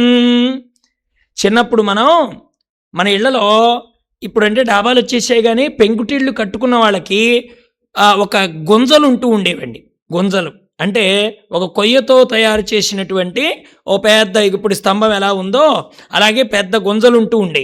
ఈ గుంజల దగ్గర మనం ఆడుకుంటూ ఉంటామండి. ఈ ఆడుకుంటూ ఉండే సమయంలో ఆ గుంజని పట్టుకుని నువ్వు ఎన్ని తిరుగులు తిరిగినా నీకు ఏం కాదు. ఎప్పుడైతే ఆ గుంజని నువ్వు వదిలేస్తావో అప్పుడు నువ్వు వెళ్ళి పడతావు. ఆ గుంజే పరమాత్మ. అంటే ప్రపంచంలో నీ వ్యాపారము, నీ వ్యవహారము, నీ సంచారము పరమాత్మని గనక పట్టుకొని తిరిగితే నీకు భయం లేదు. ఎప్పుడైతే పరమాత్మని విడిచి స్వతంత్రిస్తావో నీకు ఆనందం కాస్త దుఃఖంగా మారుతుంది. దీని ఇంకా మీకు బాగా అర్థమయ్యేటట్టు ఒక ఉపమానంతో చెప్తాను, వినండి. పూర్వం ఇలాగా ఇదేమో నిలువు దూలం, ఇదేమో అడ్డదూలం అనుకోండి. పూర్వం చిన్నపిల్లలు ఉయ్యాల వేసేవాళ్ళు. ఈ వైపు నుంచి ఆ వైపు నుంచి చీర కొంగు వేలాడదీసి ఓ పిల్లాడికి ఒక ఉయ్యాల వేసేవాళ్ళు. ఇప్పుడు ఈ ఉయ్యాల్లో చిన్నపిల్లలు మూడు నెలల వాళ్ళు 6 నెలల వాళ్ళు అలా పడుకుంటారు. అయితే 3వ సంవత్సరాలు వాడు ఏం చేశాడంటే ఈ ఉయ్యాలలోకి శరీరాన్ని ఇలా మధ్యకు చేర్చి తిరగడం మొదలెట్టాడండి. అంటే ఇలా తిరుగుతూ ఉన్నాడు. తిరిగేటప్పుడు వాడు ఎంత ఆనందంగా ఉంటాడండి, బాగా నవ్వుతాడు, కేరింతలు కొడతాడు, ఆనందం అనుకుంటాడు. ఎప్పటి వరకు ఉంటుంది ఆనందం? అది మెలిక తిరిగి తిరిగి తిరిగి తిరిగి వాడి కుతుకు దాకా వచ్చిందాకా ఆనందం. ఇప్పుడు ఒకసారి కుతుకు బిగిసింది అనుకోండి, ఇక వాడు క్యార్ క్యార్ క్యార్ అని అడవడం మొదలెడతాడు. ఆనందానికి దుఃఖానికి కారణం ఉయ్యాల కారణమా, వాడి కర్మ కారణమా? వాడు చేసిన పనే కారణం కదా. ఉయ్యాల కారణం కాదు. ఉయ్యాల వాడిని నిద్రపుచ్చింది, వాడిని ఆడించింది, తల్లి తోడుగా ఉన్నప్పుడు వాడికి లాలన అయ్యింది. వీడెప్పుడైతే స్వతంత్రించి దానితో ఆడుకోవడం మొదలెట్టాడో ఇప్పుడు అదే వాడికి మృత్యువయింది కదా. అలాగే మనం కూడా సంసారంలోకి వచ్చిన తర్వాత అనుకూలంగా ఉంటే ఉచ్చు తనదాకారాని పిల్లాడికి ఆనందం ఎలా ఉంటుందో మనం కూడా అలాగే ఉంటున్నాం. బాధ రానంత వరకు, బాధ కలగనంత వరకు, మనకు బాధ కలగనంత వరకు అత్త మంచిదే, బాధ కలగనంత వరకు మామగారు మంచివారే, బాధ కలగనంత వరకు ఆడబిడ్డ మంచిదే, బాధ కలగనంత వరకు మరిది గారు మంచివారే, బాధ కలగనంత వరకు బంధుమిత్రులు మంచివారే. ఒక్కసారి బాధ కలిగిందా వీళ్ళందరి ముఖచిత్రం మారిపోతుంది. అప్పటిదాకా మంచివాళ్ళుగా కనిపించిన వాళ్ళ ముఖాలన్నీ కూడా తోడేళ్లలాగానో, సింహాలలాగానో, క్రూర జంతువుల్లాగానో, గుంట నక్కల్లాగానో వాళ్ళు మనకు కనబడిపోతారు. కారణం ఏమిటి? మనం అనుకున్నట్టుగా అక్కడ వ్యవస్థ లేదు గనక. ఇది కూడా ఇలాగే ఉంటుంది. సరిగ్గా గజేంద్రుడు కూడా ఇలాగే ఆలోచించాడు. కానీ ఒక్కటి ఆలోచించాలి, అసలు వీళ్ళందరికీ మనం దీనిలోకి రావడానికి కారణమైనటువంటి ఈ ప్రపంచంలో దీన్ని సృష్టించిన వాడు ఒకడున్నాడు, వాణ్ణి గమనించాలి. అసలు ఈ జగం ఎక్కడి నుంచి పుడుతోంది? ఎప్పుడైనా మనం ఆలోచించాము అసలు నేను ఎక్కడి నుంచి వచ్చానని? అవ్యక్తాదీని భూతాని వ్యక్తమధ్యాని భారత అవ్యక్త నిధనాన్యేవ తత్రకా పరిదేవన అని భగవద్గీతలో స్వామి చెప్తాడు. అయ్యా, ఒకప్పుడు నువ్వు లేవు, తర్వాత మీ తల్లిదండ్రుల ద్వారా నువ్వు వచ్చావు, కొంతకాలానికి నువ్వు ఉండవు. అంటే నీ చరిత్ర ఏమిటి? లేనివాడి వస్తున్నావు, కొంతకాలం ఉంటున్నావు, మరలా వెళ్ళిపోతున్నావు. ఈ వచ్చిపోయేటువంటి ఈ ప్రయాణంలో 4 మంచి విషయాల్ని మనం ఎందుకు సంపాదించుకోలేకపోతున్నాం? అసలు నేనెవరు అనేటువంటి స్పృహ నీకు ఎందుకు కలగడం లేదు? ఇగో ప్రపంచంలో ఇన్ని కనపడుతున్నాయే. ఏమండి, ఎక్కడో దొంగాడు వచ్చాడండి, ఎక్కడ? కాకినాడ దాకా వచ్చాడు అనుకుందాం, మనం చీడిగలో ఉంటున్నాం అనుకుందాం. కాకినాడ దాకా వచ్చిన వాడికి చీడిగా ఏమైనా దూరమా? చైనాలో పుట్టిన కరోనా ఆంధ్రాకి రాలేదా? దొంగవాడికి వాడికి ఎంత దూరం చెప్పండి? మనం వెంటనే ఏం చేస్తాం? కాకినాడ టౌన్లోకి వచ్చాడట, చీడికి రావడం వాడికి ఎంతసేపు అని మనం తాళాలు వేసినట్టుగా ఉన్న తాళాలని 1కి 2 మాటలు లాగి చూస్తున్నామా లేదా? ఎందుకని? దొంగవాడు అక్కడ దాకా వచ్చాడు, ఇక్కడ దాకా కూడా వస్తాడు అని. అలాగే మృత్యువు అందరిళ్లలో తిరుగుతుందండి, మన ఇంట్లో కూడా తిరిగింది. కానీ మనకు ఆ స్పృహ ఎందుకు కలగడం లేదు? ఇంతమందిని తీసుకెళ్లే మృత్యువు రేపు నన్ను కూడా తీసుకెడుతోందనేటువంటి స్పృహ మనకెందుకు కలగడం లేదు? ఈ జగత్తులో ఒక సత్యం ఉందండి, వచ్చిన ప్రతిదీ వెళ్ళిపోతుంది. బాలాస్తావాత్ క్రీడాసక్తః తరుణౌస్తావాత్ తరుణీసక్తః వృద్ధాస్తావాత్ చింతాసక్తః పరమే బ్రహ్మణి కోపి న సక్తః భజ గోవిందం గోవిందం భజ మూఢమతే. ఆదిశంకరాచార్యులు వారు చెప్పారు, అబ్బాయి, బాల్యంలో ఆటపాటలతో సమయం వెళ్ళిపోతుంది, యవనం వచ్చేసింది, ఇంద్రియాల వెంట పరిగెత్తావు.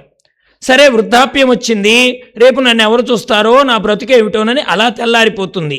ఈ అవస్థల్లో ప్రతిదానిలో నీ గురించి ఆలోచిస్తున్నావు, కానీ నిన్ను సృష్టించిన ఒక పరమాత్మ ఉన్నాడు, ఆయన గురించి నేనేమైనా ప్రయత్నం చేస్తున్నానా? ఇక్కడ తల్లి గర్భంలో ఉన్నప్పుడు నన్ను రక్షణ చేసిన వాడెవడు? మరి అటువంటి పరమాత్మ నేను ఎందుకు మర్చిపోయాననేటువంటి జ్ఞానం నీకెందుకు కలగడం లేదు అని అడిగిందండి భజగోవిందం. దీన్ని గుర్తుపెట్టుకుంటే మనకు దుఃఖం ఎందుకు కలుగుతుంది? ఎవనిచే జనించు జగమెవ్వని లోపల నుండు లీనమై ఎవని అందుడిందు పరమేశ్వరుడెవడు, మూల కారణం బెవడు, అనాది మధ్యలయుడెవడు, సర్వము తానయైన వాడెవడు, వాని ఆత్మభవు ఈశ్వరుణ్ణే శరణంబు వేడెదన్. ఒక పరి జగములు వెలినిడి ఒక పరి లోపలికి గొనుచు ఉభయము తానై సకలార్ధ సాక్షియగు అయ్య కలంకుని ఆత్మమూలు అర్ధిందలతున్. ఒక పరి జగములు వెలినిడి ఒక పరి లోపలికి గొనుచు ఉభయము తానై. ఇక్కడ చూడండి, పరమాత్మలో ఎటువంటి మార్పు ఉండదు. ఆయన ఎలా ఉండదు అంటే, నదులన్నీ వస్తాయండి, సముద్రంలో కలుస్తాయి. సముద్రంలో కలవక ముందు వరకు కూడా నదికి రంగు ఉంటుంది, రుచి ఉంటుంది, వంకలుంటాయి, దానిలో చాలా రకాలైనటువంటి వ్యవస్థ అంతా కలుస్తుంది. కానీ ఒక్కసారి సాగరంలో కలిసిందనుకోండి, మళ్ళీ సాగరంలో కలిసిన తర్వాత దాన్ని తీయడం వీలవుతుందా? అలాగే పరమాత్మ యొక్క ముఖస్థులో నుంచి ఇదంతా వస్తుంది, బయటికి జగం వస్తుంది, నిలబడుతోంది, మళ్ళీ తాను లోపలికి తీసుకుంటున్నాడు, మళ్ళీ తానే మనకు రక్షణగా నిలుస్తున్నాడు. మీకు చిన్న అర్థమయ్యేట్టుగా ఒక మాట చెప్తాను. మీ పిల్లలు చిన్నపిల్లలుగా ఉన్నప్పుడు ఇలా ఎగరేస్తుంటారు కదండి, ఎగరేస్తుంటారు. ఏది వాళ్ళని ఆడించడానికో లేకపోతే మీకు ఆనందం కలగడానికో ఎగరేస్తుంటారు. వాడు తల్లి కానీ తండ్రి కానీ ఎగరేస్తున్నప్పుడు వాడు నవ్వుతాడండి.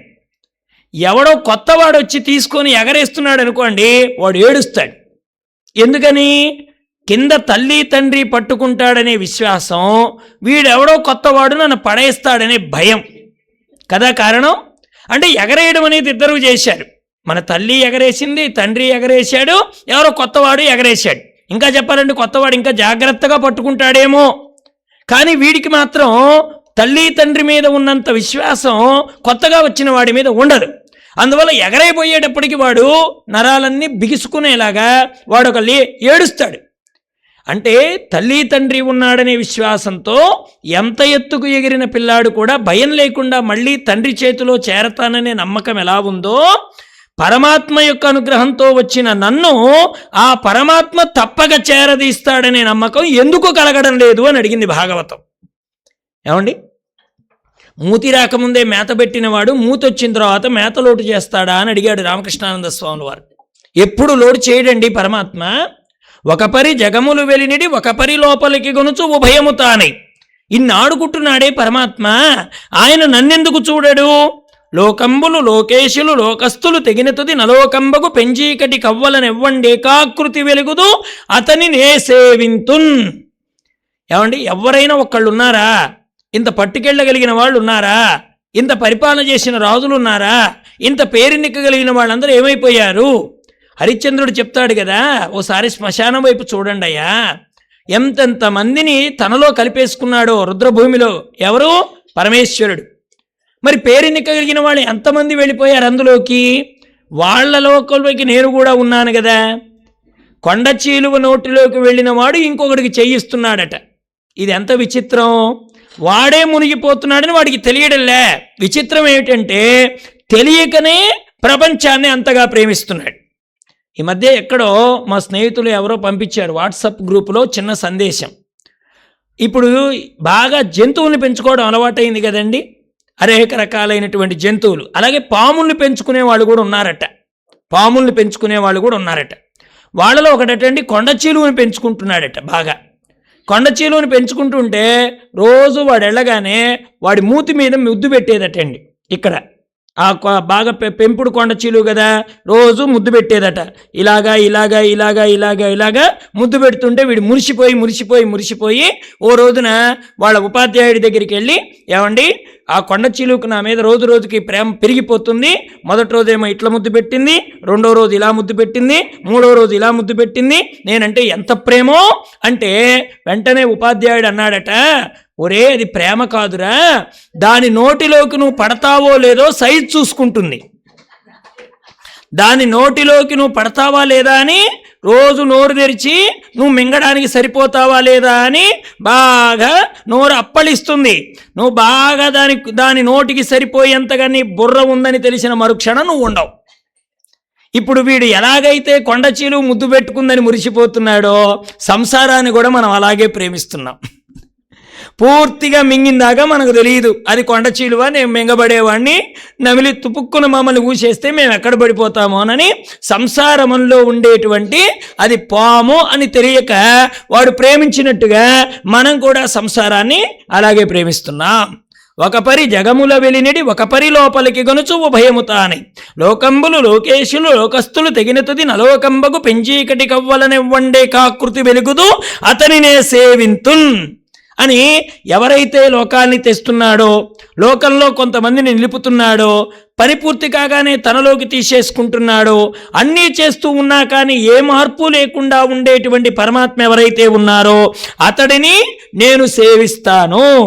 కలడందురు దీనులయడ కలడందురు పరమయోగి గణముల పాలన్ కలడందురన్ని దిశలన్ కలండు కలడనిడివాడు కలడో లేడో. లోకంలో మానవుడికి వచ్చే అపప్రదం ఏమిటంటే కష్టం వచ్చినప్పుడు రక్షిస్తేనే దేవుడండి, రక్షించలేదనుకోండి దేవుడు లేడు అని స్టేట్మెంట్ ఇచ్చేస్తాడు. మనకి ఎక్కడైనా సరే ఒకటి అనాలి అంటే అర్హత ఉండాలి. చూడండి, భగవంతుడు తుకారాం గారు చాలామంది అంటారు, ఉన్నాడా అసలున్నావా, ఉంటే కళ్ళు మూసుకున్నావా అని ఏదో చిన్న పాట ఉంటుంది తుకారాం గారి జీవితంలో. అది చలనచిత్రంలో వాళ్ళు పెట్టుకున్నారు. ఒకవేళ నిజంగానే అన్నాడనుకోండి, అనడానికి ఆయనకు అర్హత ఉంది. అంత భక్తి మనం చేస్తే ఏమండి, పొద్దున ఎవరో పాడుతున్నారు, తులసీ దళాలతో తొలతూచుదామంటే నీ రుక్మిణి నేను కాదురా, ఓ కృష్ణ అంత భక్తి నాకు లేదురా అని. ఏమండి, ఎవరో పాడారు పొద్దున్న, నేను విన్నాను. మరి భక్తి పరిపూర్ణంగా ఉంటే కదా భగవంతుడు రావడానికి. భక్తి ఉంటే వచ్చి ఆయన సేవ చేస్తాడు. అంతేగాని భక్తి అనేది ఒక పూటలో వచ్చేది కాదు. ఎవడో గర్భం రావాలంటే 40 రోజులు రావి చెట్టు చుట్టూ తిరగమన్నారట పెద్దలు. ఈవిడేటో చుట్టూ తిరుగుతుందట, పొట్ట చూస్తుందట ఎంత పెరిగిందా అని. 40 రోజులు తిరగాలి కదా, అది ఒక్క చుట్టుకే పెరుగుతుందా పొట్ట. అలాగే భక్తి కూడా మనం అప్పటికప్పుడు చెయ్యాలి. ఏమండి, ఇన్స్టెంట్ ఫుడ్ లాగా అప్పటికప్పుడు మనకు వచ్చేయాలి ముక్తి. ఎలా వస్తుంది? కాలంలో వస్తుంది అంతే. కాలంలో మనం దాన్ని ఏది లోపల ఎలాగైతే మనకి భక్తి అనేటువంటిది పెరుగుతోందంటే మనలో ఉండేటువంటి గుణాలు తగ్గడం ప్రారంభం కావాలి. అప్పుడే మనం భక్తిలో ఉన్నతమైనటువంటి స్థితికి చేరగలుగుతాం. పరమాత్మ ఎప్పుడూ రక్షకుడే కాదండంలే, కానీ ఆ రక్షణ అనుభవించగలిగినటువంటి స్థితి మనకు కలగాలి కదా. అందుకని ఆయన ఏమంటున్నాడు, అయ్యో దీనుల దగ్గర ఉండారంటారే, ఇప్పుడు నేను దీనుణ్ణే అర్థిస్తున్నానే, మరి నా దగ్గరికి ఎందుకు రావడం లేదు? గజేంద్రుడు అడుగుతున్నాడండి స్వామిని. కలడందురు దీనుల ఎడ కలడందురు పరమయోగి గణముల పాలన్ కలడందురన్ని దిశలను కలండు కలడని వాడు కలడో లేడో అని సందేహించి తన ప్రయత్నం తాను చేస్తున్న సమయంలో ఇక పూర్తిగా సరెండర్ అయిపోయాడు. అప్పటిదాకా కాలు లాక్కోవడానికి ప్రయత్నం చేశాడు, తనని తాను ఉద్ధరించుకోవడానికి ప్రయత్నం చేశాడు. ఎప్పుడైతే రక్షణకి నా శక్తి సరిపోదని శరణాగతి చెందాడో అప్పుడేమయ్యాడు? లా ఒక్కింతయు లేదు ధైర్యము విలోలంబయ్యే ప్రాణముల్ ఠావుల్ దప్పెన్ మూర్ఛ వచ్చే తను ఉండస్సెన్ శ్రమంబయ్యడిన్ నీవే తప్పయి తప్పరం బెరుగ మన్నింపదగుం దీనునిన్ రావే ఈశ్వర కావవే వరద సంరక్షింపు భద్రాత్మక. అంటే పరమాత్మని ఎంతగా మనం సరెండర్ కావాలి. అంతా నీదే భారం అన్నాం అనుకోండి, ఇక మళ్ళీ అక్కడ మన స్వతంత్రత పనికిరాదు. నొగల్లో కూర్చోబావా, రథాన్ని నడుపన్న తర్వాత ఆయన ఎక్కడ నిలబెడితే నీకెందుకు చెప్పండి. అర్జునుడికి ఎందుకు కలిగింది దుఃఖం అంటే కర్మని తాను కర్తనని భావించి కర్మ చేయమని భగవంతుడిని ఆజ్ఞాపించాడండి అర్జునుడు. తాను కర్త, చేసేది కర్మ, ఈ కర్మకి కర్త నేను గనక నేను చెప్పిన చోట కృష్ణుడు ఆపాలి. ఎప్పుడైతే స్వతంత్రించి నిర్ణయం తీసుకున్నాడో అప్పుడు అర్జునుడికి దుఃఖం వచ్చింది. సేనయోరుభయోర్ మధ్యే రథం స్థాపయమేచ్యుత, ఓ అచ్యుత రథాన్ని తీసుకెళ్ళి నడి మధ్య నిలుపు అనుకున్నాడు అర్జునుడు. కాస్త మా వాడికి కర్తవ్యం నేను చేస్తున్నాననేటువంటి అహంకారం కొద్దిగా తలకెక్కింది, అందుకే నన్ను తీసుకెళ్ళి రథం నిలుపు బావా అని ఆజ్ఞాపిస్తున్నాడు. ఆజ్ఞ పనిచేయలేదండి భగవంతుడి దగ్గర, ఆవేదన పనిచేసింది. ఆజ్ఞ చేస్తే ఏమొచ్చింది? దుఃఖం వచ్చింది. ఆవేదన చెందితే ఏమొచ్చింది? జ్ఞానం వచ్చింది. ఆవేదనలో జ్ఞానం ఉంది, ఆజ్ఞలో దుఃఖం ఉంది. నువ్వు భగవంతుడిని ఆజ్ఞాపించేంతటి వాడివే. ఏమండి, మనం ఏది పెడితే అదే మనకు తిరిగి వస్తుంది. మనం ఒకటి ఇస్తున్నాము అంటే పరమాత్మ దానికి సంబంధించిన దాన్నే మనకు అనుగ్రహిస్తాడు. నేను మనం చెప్పుకున్నాం కదా, మన జేబులో ఉందేమో తక్కువ, అడుగుతుందేమో ఎక్కువ. ఎలా ఇస్తాడు? పోనీ పరమాత్మ దానికి కూడా చెప్పాడు. పోనీ ఆయన చెప్పింది ఏమిటి? నువ్వు చేసేటువంటి ఆ కొద్దిపాటి కర్మలోనైనా ధర్మం ఉంటే నిన్ను నేను రక్షిస్తాను. స్వల్పమప్స్య ధర్మస్య త్రాయతే మహతో భయాత్. అంటే మనం కోరి చేసేటువంటి కర్మల్లో స్వార్థం ఉండకూడదండి. నిస్వార్థంగా మనం ఆ పని చేయగలిగితే మనం ఏం చేస్తున్నామంటే నిస్వార్థంగా చేస్తున్నామా, స్వార్థంతో చేస్తున్నామా, ఈ రెంటికి ఒక చిన్న అడ్డుగీత ఉందండి, కనిపించని గీత. ఏమండి, ఒక ఈ భాగం ఉందండి, ఈ పేపర్ ఉంది. ఈ పేపర్లో సగానికి నేను ఒక వెంట్రుక వాసి గీత గీశాను అనుకోండి, మీకు కనపడుతుందా? కనపడదు. అలాగే భగవంతుడు మనకిచ్చేటువంటి, మనం చేసేటువంటి క్రియల్లో కూడా స్వార్థము నిస్వార్థం అనేది కూడా ఒక సన్న గీతలాగా కనపడకుండా ఉంటుందండి. మనం ఏం చేస్తున్నామంటే స్వార్థంతో కార్యం చేసి నిస్వార్థంగా ఉన్నానని అనుకుంటున్నాం. దీనికి మీకు ఒక చిన్న విషయం చెప్తాను, వినండి. మన దగ్గర 3 గోధుమ రొట్టెలు ఉన్నాయనుకోండి, ఆ 3 గోధుమ రొట్టెలు మనం తింటే కడుపు నిండిపోద్ది, ఇక మనకేమీ పర్వాలేదు, ఇంతవరకు చాలు. అయితే 5 ఉన్నాయండి మన దగ్గర, 3 తింటే సరిపోతాయి. ఎవరో వచ్చి అడిగారు, మనం 2 ఇచ్చి 3 అట్టి పెట్టుకున్నాం. దీన్ని ఏమంటారండి, దీన్ని దానము అంటారు. అంటే నీకు కావలసిన 3 అట్టి పెట్టుకున్నావు, అక్కర్లేని 2 ఇచ్చావు. అసలు నీ దగ్గర ఉందే 3, ఈ 3 తింటే నీ కడుపు నిండుతుంది. ఎవరో వచ్చారు, 1 ఇచ్చావు, ఇది త్యాగము అన్నారు. అంటే నీకు అవసరమైనటువంటి దానిలో కూడా ఎదుటివారి యోగక్షేమాన్ని ఆలోచించి కొంత నీవు దానిలో నుంచి గనక కొంత సాక్రిఫైస్ చేయగలిగితే, త్యాగం చేయగలిగితే అది నన్ను నిలబెడుతుంది. ఇప్పుడు మనం అంత పని చేయగలుగుతున్నామా? గురునానక్ గారు ఓసారి యాచనకి వెళ్ళాడు. ఆయన అంటే ఊరూరు తిరుగుతారు కదా. అయితే ఒక పెద్ద ఆయన, బాగా కోటీశ్వరుడు ఒక ఆయన, స్వామి గురువుగారు మీరు చాలా పెద్దవారండి, ఇలా ఇల్లు తిరక్కండి, ఈ రోజున మా ఇంటి దగ్గర నుంచి మీకు పంచపక్షాలతో క్యారేజీ పంపిస్తానన్నాడు. సరే బాబు అలాగే పంపించండి అని చెప్పాడు ఆయన. కొద్దిగా ముందుకెళ్ళిన తర్వాత ఓ పేదవాడు, ఆయన కూడా ఇట్లా నమస్కారం చేసి, స్వామి ఎప్పటి నుంచో తమరికి ఇంత ప్రసాదం పెట్టుకోవాలనుకుంటున్నాను, కాస్త మా ఇంటి దగ్గర నుంచి నాకు తోచినంతలో ఏదో కొద్దిగా నేను పంపిస్తాను, దాన్ని కొద్దిగా తీసుకొని నన్ను కనికరించండి అని అడిగాడు. సరేనా ఆయన అన్నాడు ఆయన కూడా. సరే, ఇద్దరు, ఈయనకేమో తగ్గట్టుగా ఈయన పంపించాడు, ఈయన తగ్గట్టుగా ఈయన పంపించాడు. పంపించిన తర్వాత ఈ కోటీశ్వరుడికి నా పదార్థాలు ఎంత బాగా ఉన్నాయని నానక్క గారు పొగుడుతారు కదా, అది నేను చెవులారా వినాలన్నట్టుగా ఆయన ఏం చేశాడు, పని కట్టుకొని భోజనం వేళ అయిపోగానే 2ంటికి భోజనం చేస్తే 4ంటికి కాస్త లేస్తారు కదా, ఆ సమయానికి వెళ్ళి ఈయన పలకరించి పదార్థాలు ఎలా ఉన్నాయో అడుగుదాం కదా అనుకున్నాడు. అడుగుదాం అనుకుంటే ఈయన క్యారేజీ బరువుగా ఉంది. అక్కడికి వచ్చి చూస్తే అందులో పదార్థాలు పెట్టినట్టుగానే ఉన్నాయి. ఆ పక్కన ఒక చిన్న క్యారేజీ, అందులో చిన్న మెతుకు కూడా ఆయన కనపడలే. ఏది అన్నం ఏం కనపడలే. ఈ క్యారేజీ ఎక్కడి నుంచి వచ్చింది, నా క్యారేజీ ఏంటి ఇక్కడ ఇలా ఉంది అని వెంటనే ఈ ధనికుడు స్వామిని పిలిచి, ఏమండి నేను పంచపక్ష ప్రమాణాలు పంపించాను కదా, మరి ఏమిటి నా క్యారేజ్ అలాగే ఎట్టి పెట్టారు, ఇక్కడేంటి ఈయన అన్నం ఒక్క మెతుకు కూడా మిగిల్చకుండా తిన్నారంటే, అప్పుడు ఆయన అన్నాడు, ఇదిగో నువ్వు దీనిలో నేను ఇంత చేశాను, ఇదిగో ఇంత పదార్థం నేను పెట్టాను, ఈ పదార్థాన్ని ఈయన పొగడాలి, దీన్ని మెచ్చుకోవాలని నువ్వు స్వార్థంతో వండి నాకు పంపించావు. ఈయన త్యాగంతో తనకు కలిగిన దానిలో ఈ ఒక్క మెతుకు నా గురుదేవులు తిన్నా చాలు, నా జన్మ ధన్యమవుతుందని ఆ ప్రేమనంతా ఆ పదార్థంలో కలిపి ఆయన దీన్ని పంపించాడు. ఇక్కడ భగవంతుడు క్యారేజీని చూడరయ్యా, లోనున్నటువంటి గుణాన్ని చూస్తాడు. అది ఎంత పెద్దగా ఉంది, ఎంత క్వాంటిటీ చేశావు, ఇది చూడడు, లోన క్వాలిటీ చూస్తాడు. అంటే ఏ గుణంతో ఇతడు పంపించాడు అని. ఇప్పుడు పరమాత్మ మనల్ని రక్షించాలంటే నువ్వు ఎన్ని పూలతో పూజ చేశావు దీన్ని చూడండి. ఆర్తితో నువ్వు పిలిచావా లేదా? ఆర్తితో కుసుమంబు అర్పించి మొరలిడ రాలేదే కరిరాజు కొరకు. పత్రమిచ్చి భగవంతుణ్ణి పొందింది రుక్మిణి అండి. పుష్పాన్నిచ్చి భగవంతుణ్ణి పొందినవాడు గజేంద్రుడు. నీటినిచ్చి భగవంతుణ్ణి పొందినవాడు రంతిదేవుడు. ఫలాన్నిచ్చి భగవంతుడి ప్రేమను పొందింది శబరి. వీళ్ళ నలుగురు కూడా మనకు భాగవతోత్తములే. పత్రమేమో ఆకండి, ఆకుతో మరి రుక్మిణి ఇవ్వలేదా పరమాత్మని తులసీదళంతో? మరి అలాగే అమ్మ ద్రౌపది ఏమండి, భక్తితో నసగిన పత్రమైననుకొని తినలేదే ద్రుపదుని తనయ కొరకు. పండు తినుటేగాదు పై పొట్టు సైతము మృంగలేదే విదురునకయి.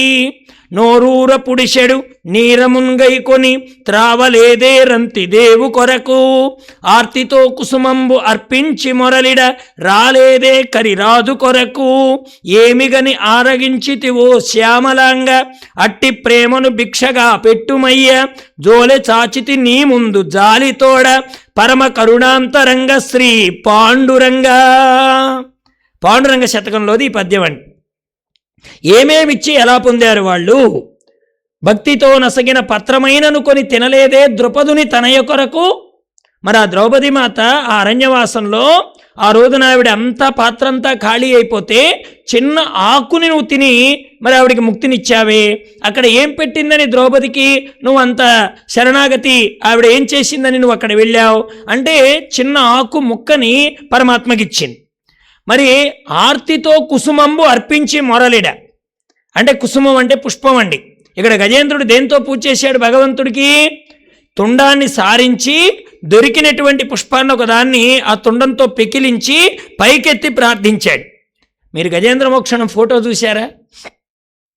గజేంద్ర మోక్షణం యొక్క ఫోటోలో ఏనుగు తుండానికి ఉండేది పుష్పమే. ఆ ఏనుగు తుండానికి ఒక పుష్పం పెడతారు. అంటే ఏమి అర్పించి అక్కడ గజరాజు వేడుకున్నాడు స్వామివారిని? పుష్పం అర్పించాడు. అలాగే ఇక్కడ నోరూర పుడిషెడు నీరమున్ గైకొని త్రావలేదే రంతిదేవు కొరకు. మనకి రంతిదేవోపాఖ్యానం కూడా వస్తుంది భాగవతంలో. రంతిదేవుడు మహారాజు అయి ఉండి అన్నీ దానం చేసి అడవుల పాలై వెళ్ళిపోయినప్పుడు అక్కడ ఆయన తినడానికి కొద్దిగా అన్నం కొద్దిగా నీరు దొరికితే వాటిని వాటాలు వేసుకొని భార్యా బిడ్డలు తినడానికి ఉద్యుక్తులైతే ఆ సమయంలో యాచనకు వచ్చినటువంటి మహానుభావుడికి అన్నం ఇచ్చేశారు. ఈ కొద్దిగా నీళ్లు దొరికితే ఆ నీళ్లు త్రాగి ఆ యొక్క ప్రాణం నిలుపుకుందామనేంతలో నారాయణమూర్తే పులకసుడి రూపంలో వచ్చాడు. అంటే కుక్కల్ని వెంటబెట్టుకొని ఏది చూడ్డానికి అసహ్యమైనటువంటి వేషధారణతో ఇలా యాచించేవాడిగా వచ్చి నిలబడితే ఆయన ఏం చేశాడు? అయ్యయ్యో అన్నం లేదన్నయ్య, అన్నంబు లేదు కొన్ని మధురాంబువులున్న విత్రావుమన్నా. రంతిదేవోపాఖ్యానంలో పద్యం అది. అయ్యా అన్నం లేదు, కాస్త నీళ్ళు ఇవ్వగలను, ఈ నీటిని తీసుకొని కాస్త నువ్వు ప్రాణం నిలుపుకో. మానవుడికి అత్యంత గొప్పదైనటువంటి దానం ఏమిటంటే ఎదుటి వ్యక్తి ప్రాణాన్ని ఇంత అన్నం పెట్టో నీళ్ళిచ్చో కాపాడడం. ఏమంటే వైతరణి నది దగ్గర రేపొద్దున మనం వెళితే వైతరణి నది దగ్గర పడవవాళ్ళు ఉంటారట. పడవవాళ్ళు అంటారట, అప్పుడు వాళ్ళు ఏమని అడుగుతారు? అయ్యా నువ్వేం ఆస్తులు సంపాదించావు, నువ్వేమి కొన్నావని అడగరండి. ఎవరికైనా ఇంత అన్నం పెట్టావా, దాహం వేస్తుంటే ఎవరికైనా నీళ్ళు ఇచ్చావా, ఇది అడుగుతారటండి. అంతేగాని నీ డబ్బంతా దానం చేశావా, లేకపోతే సంపాదించిన బంగారం ఏం చేసావు, ఇవన్నీ అడగరండి వాళ్ళు. ఇవి కనీస ధర్మాలు. ఏ ఆశ్రమంలో ఉన్నవారైనా అంటే బ్రహ్మచర్యమైన, గృహస్థైన, వానప్రస్థమైన, సన్యాసమైన 4 ఆశ్రమాల కనీస ధర్మం ఏమిటంటే వచ్చినటువంటి అతిథి అభ్యాగతులకి కాసిని నీళ్ళు ఇవ్వడం, కుదిరితే ఇంత అన్నం పెట్టడం, కనీసం నీరైనా ఇచ్చే ప్రయత్నం చేయాలి. వితరణ ద్వారా దాటేది కాబట్టి దాన్ని వైతరణి అన్నారండి. మనం గరుడ పురాణంలో చదువుతాం కదా వైతరణి నది అని ఒకటి ఉందని. ఆ వైతరణి అని దానికి ఎందుకు పేరు వచ్చిందంటే వితరణము ద్వారా దాటున్నది. వితరణ అంటే దానం. తరణం అంటే అర్థం ఏంటండి? తరణము అంటేనే దాటడం, వితరణము అంటే విశేషంగా దాటించడం. అంటే నువ్వు అనుభవించేటువంటి దుఃఖాన్ని విశేషంగా దాటించేది ఏమిటంటే నీకు కలిగిన దానిలో ఎదుటి వారికి నువ్వు చేసేటువంటి దానం. ఇది నిన్ను తరింప చేయగలుగుతుంది. అందుకని భగవంతుడు నువ్వు ఏ మనస్సుతో చేశావని చూస్తాడే కానీ ఎంత ఇచ్చావనేది చూడడు. ఇచ్చేటువంటి మనస్సులో కూడా అక్కడ మనఃపూర్వకంగా ఇస్తున్నావా, లేక తామసిక దానమా, రాజసిక దానమా, సాత్విక దానమా, దీన్ని కూడా భగవద్గీతలో చెప్పారు. ఇవ్వవలసిన సమయంలో, ఇవ్వవలసిన వారికి, ఇవ్వవలసిన ప్రదేశంలో ఎదుటివాడికి ఉపయోగపడేట్టుగా ఇచ్చేది సాత్విక దానం. ఎవరో ఇచ్చారని వాళ్ళకంటే పేరు నాకు ఎక్కువ రావాలని మనస్సులో కాంక్ష పెట్టుకొని పేరు కోసం చేసేటువంటి దానం రాజసిక దానం. ఎదుటివాడికి పనికిరానిది, తనకే ఉపయోగపడనిది, తానేదో చేస్తున్నట్టుగా గొప్పగా భావన చేస్తూ అది నిష్ప్రయోజనముగా పనికిరానటువంటి వస్తువుని గనక ఎదుటివారికి ఇస్తే అది తామసిక దానం అని భగవద్గీతలో స్వామి చెప్పాడు. ఇక్కడ గజేంద్రుడు ఏమిచ్చాడని పరమాత్మ వచ్చాడు అంటే మనస్సుని చేర్చి చక్కగా బుద్ధిలో పరమాత్మని నిలిపి దొరికినటువంటి పుష్పంతో తుండాన్ని చాచి అలా ఎత్తి పిలిచాడు ఆయన. లావొక్కింతయు లేదు. అయ్యా నాలో ఉండేటి లావు అంటే పరాక్రమము అని అర్థం. నా పరాక్రమం అంతా క్రిందైపోయింది, ప్రయత్నించాను, చేయగలిగినంత చేశాను. ధైర్యము విలోలంబయ్యే. వీళ్ళందరూ ఒడ్డునెక్కి కూర్చున్నారండి, ఎవరు దగ్గర లేరు. ఇప్పుడు ఏం చేస్తున్నాడు ఈ గజేంద్రుడు? నేను వీళ్ళ కోసమా ఇంత శ్రమ పడింది, నేను వీళ్ళ కోసమా ఇంత కష్టపడింది, వెళ్ళేటువంటి రోజు ఒకటి ఉందని గమనించక వీళ్ళ కోసమా నేను శరీరాన్ని కష్టపెట్టుకుంది. ఒక ఊళ్ళో ఒక రాజుగారు ఉన్నారు, రాజుగారికి కొడుకున్నాడు. ఈ రాజుగారి కొడుకు ఊళ్ళోకి వెడితే తంటాలు తెచ్చి పెడుతున్నాడు. అంటే ఎక్కడో చోట గొడవ పెట్టుకోవడం, వాళ్ళేమో ఇంటి మీదకి రావడం, రాజుగారితో అయ్యా మీ అబ్బాయి చూడండి ఏ పని చేశాడని చెప్పడం, వీడి తగువ తీర్చడానికే తన పొద్దు వెళ్ళిపోతుంది. ఓ రోజున రాజుగారు బాగా ఆలోచించి వాడి ముఖాన ఒక గుడ్డ కట్టాడు. వీడు మూర్ఖుడు అని గుడ్డ కట్టాడు. వీడు మూర్ఖుడు అని గుడ్డ కడితే ఎవరైనా వాడితో పెట్టుకుంటారండి? వాడి ముఖానే ఉంది వీడి మూర్ఖుడని. లోకంలోకి వెళ్ళి ఏదైనా చేయకూడని పని చేస్తే వాళ్ళు అంటారు, ఒరే వాడి ముఖానే గుడ్డగట్టి వదిలేడరా వాళ్ళ నాన్న, వీడితో మనం తగాదా పెట్టుకుంటే మన సమయం వృధా అయిపోతుంది అని వెళ్ళిపోయేవారు. ఇలా ఉండగా రాజుగారి దగ్గరికి కంప్లైంట్స్ తగ్గిపోయాయి. అంటే మీ అబ్బాయి ఈ పని చేశాడు ఆ పని చేశాడని వచ్చి అడిగే వాళ్ళు ఉంటారు కదా, వాళ్ళు తగ్గిపోయారు. కొంతకాలానికి ఈ పిల్లాడు ఏం చేశాడు, రాజుగారి గదిలోకి వెళ్ళి కొంత ధనం తీసుకొని అసలు ఎటు వెళ్ళిపోయాడో అడ్రస్ లేదు. కొన్ని సంవత్సరాలు గడిచిపోయింది, బయట ప్రపంచంలోకి వెళ్ళిపోయాడు వాడు. చాలా సంవత్సరాలు గడిచిపోయిన తర్వాత వాడు మళ్ళీ తిరిగి రాజ్యానికి వచ్చాడు. రాజ్యానికి వచ్చేటప్పటికి రాజుగారు అవసాన దశలో ఉన్నాడు, వృద్ధాప్యం వచ్చింది, వచ్చే ప్రాణమా పోయే ప్రాణం అని గుట్టగుట్టలాడుతున్నాడు. ఈ సమయంలో ఈ రాజుగారు కొడుకు ఆ రాజ్యంలోకి వచ్చాడు. ఊళ్ళో వాళ్ళందరూ రాజుగారిని చూడడానికి వచ్చారు. అంత్యకాలం కదా, ఇంత పరిపాలించాడే రాజుగారు, ఇప్పుడు ఆయన అవసాన దశలో ఉన్నాడని ఆయన గది దగ్గర గుమ్ముకూడారు. ఈ లోపల వీడు ఇదేమిటి మా రాజ్యంలో అందరూ వచ్చి మా నాన్నగారి దగ్గర ఉన్నారు అని వీడొచ్చి ఆ గుమ్మం దగ్గర నిలబడగానే వీడిని గుర్తుపట్టిన వాళ్ళు, ఒరే నాయన ఇంతకాలం అయిందిరా నువ్వు వెళ్ళి, అదిగో మీ నాన్న వచ్చే ప్రాణమా పోయే ప్రాణం అన్నట్టుంది, పోయి ఒకసారి మీ నాన్నకు కనపడరా అని పంపించారు. వాళ్ళు అనుకున్నారు, వాళ్ళు ఏదో తండ్రి కొడుకులు మాట్లాడుకుంటారు, చాలా రోజులైంది కదా వీళ్ళు కలిసి, మనం బయటికి పోదాం పదండి అని వాళ్ళందరూ బయటకు వచ్చేశారు. ఇప్పుడు వీడిని చూడగానే వాడు ఇంకా ఏడవడం మొదలెట్టాడు. ఇప్పుడు దాకా వీడి దృష్టి లేదు. ఇప్పుడు వీడు వచ్చి నిలబడ్డాడు.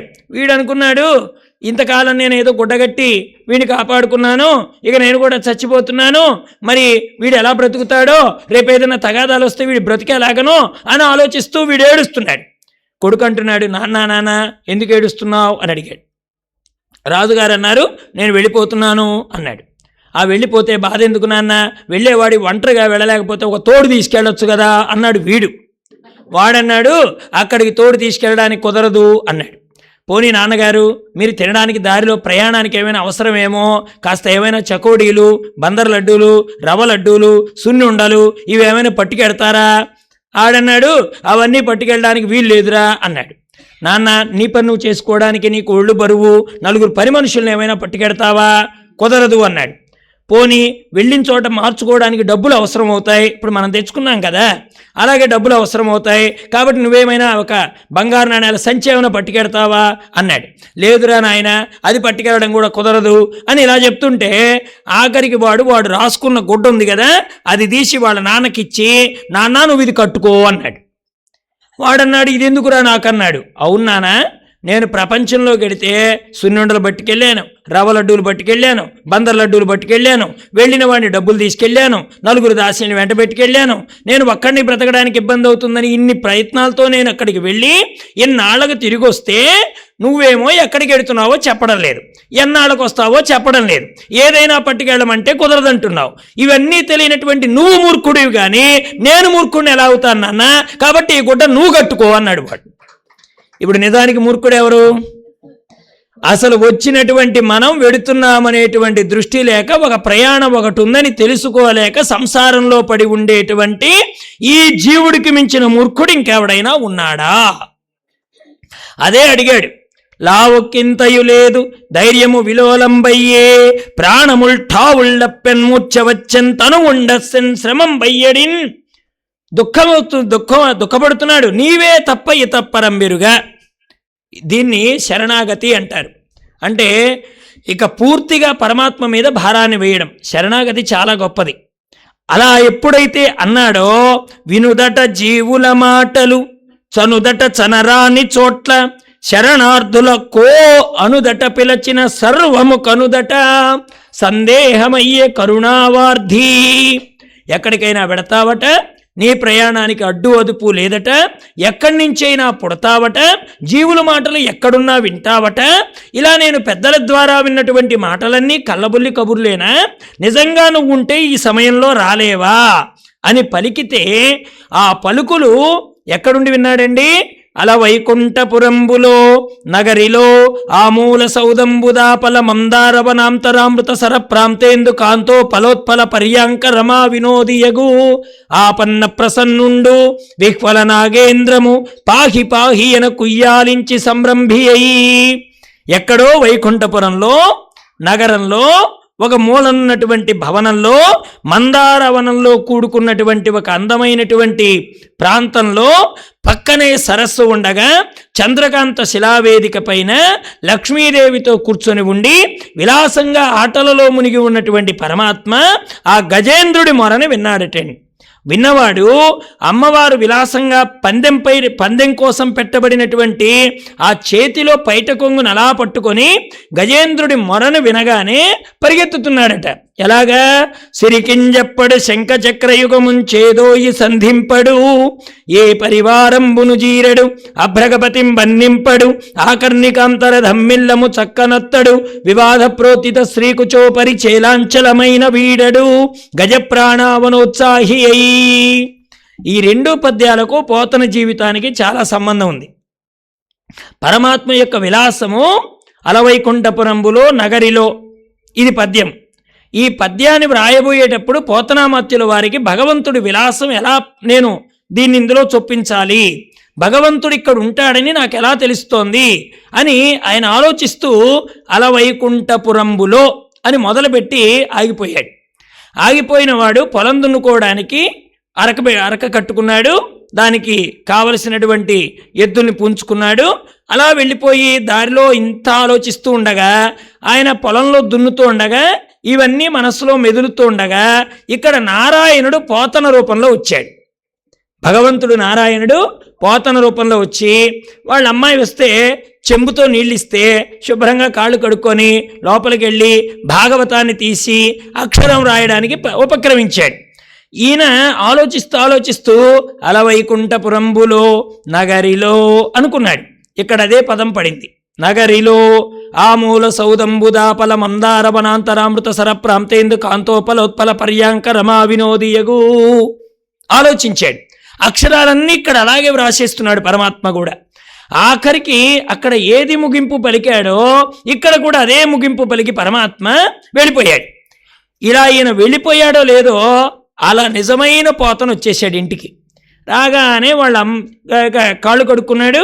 వాళ్ళ అమ్మాయి ఆశ్చర్యపోతుంది, ఇదేంటి మా నాన్నగారు ఇప్పుడే వెళ్ళాడు మళ్ళీ ఇప్పుడే వచ్చాడు. ఆవిడ అనుకుంది ఇంకో పద్యం ఏమైనా గుర్తుంచి ఉంటుందేమో, అలా వెళ్ళిన వాడు ఇలా వచ్చాడు కదా అని అనుకొని లోపలికి వెళ్ళినటువంటి పోతనామాత్యుల వారు తాను అనుకున్నటువంటి పద్యాన్ని అక్కడ పూరణం చేసి ఉండడం చూసి వెంటనే వాళ్ళ కుమార్తెని పిలిచాడు. ఏమ్మా ఎవరైనా వచ్చారా? ఏమిటిది, నా పద్యం పూర్తి చేసింది ఎవరు అని అడిగితే, అదేంటి నాన్నగారు ఇప్పుడేగా వచ్చారు, నేను కాళ్ళకి నీళ్ళు ఇచ్చాను, మీరు లోపలికి వెళ్ళారు, చక్కగా పద్యం పూర్తి చేశారు, మళ్ళీ ఇప్పుడే వెళ్ళారు, మళ్ళీ ఏది గుర్తొచ్చిందో అలా వచ్చేసారు అనుకున్నాను అంటే వెంటనే పోతనామాత్యులు వారు అన్నారు, స్వామి ఇంత కష్టపడి భాగవతం రాసిన నాకేమో దర్శనం లేదా? ఈ భాగవతం రాస్తున్నందుకు కాను ఇన్ని గుక్కెడి నీళ్ళిచ్చి నా పాదాలకు నీళ్ళిచ్చినందుకు మా అమ్మాయికి నా రూపంలో కనిపించావా స్వామి? నీ సేవ చేసిన నాకు దర్శనం లేదు, కానీ నీ సేవ చేసేవాడి సేవ చేసిన వాడికి భగవంతుడు దర్శనం ఇస్తాడండి. అది భాగవత దర్శనం. అంటే పరమాత్మ దేన్ని ప్రేమిస్తాడు? భగవంతుడికి చేసినటువంటి సేవ కంటే కూడా భగవంతుడి సేవ ఏ భాగవతోత్తముడు చేస్తున్నాడో ఆ భాగవతోత్తముడికి చేసిన సేవని స్వామి అందుకున్నాడు అక్కడ. అలాగా అలవైకుంఠపురంబులో పద్యాన్ని అలా పూర్తి చేశాడు. సిరికింజప్పడు శంఖ చక్రయుగముంచేదో ఈ సంధింపడు. ఈ పద్యం వచ్చేటప్పటికి శ్రీనాథుల వారు ఓ రోజునొచ్చి వాళ్ళ బావగారు పోతనామాత్యుల వారు ఓసారి ఆ పద్యాన్ని చూసి, ఏం బావా మీ వాడు మీ నారాయణమూర్తి భక్తుడిని రక్షించడం కోసం వాళ్ళ ఆవిడికి చెప్పలేదట, శంఖచక్రాలు చేతబట్టలేదట, పరుగు పరుగున వస్తున్నాడట.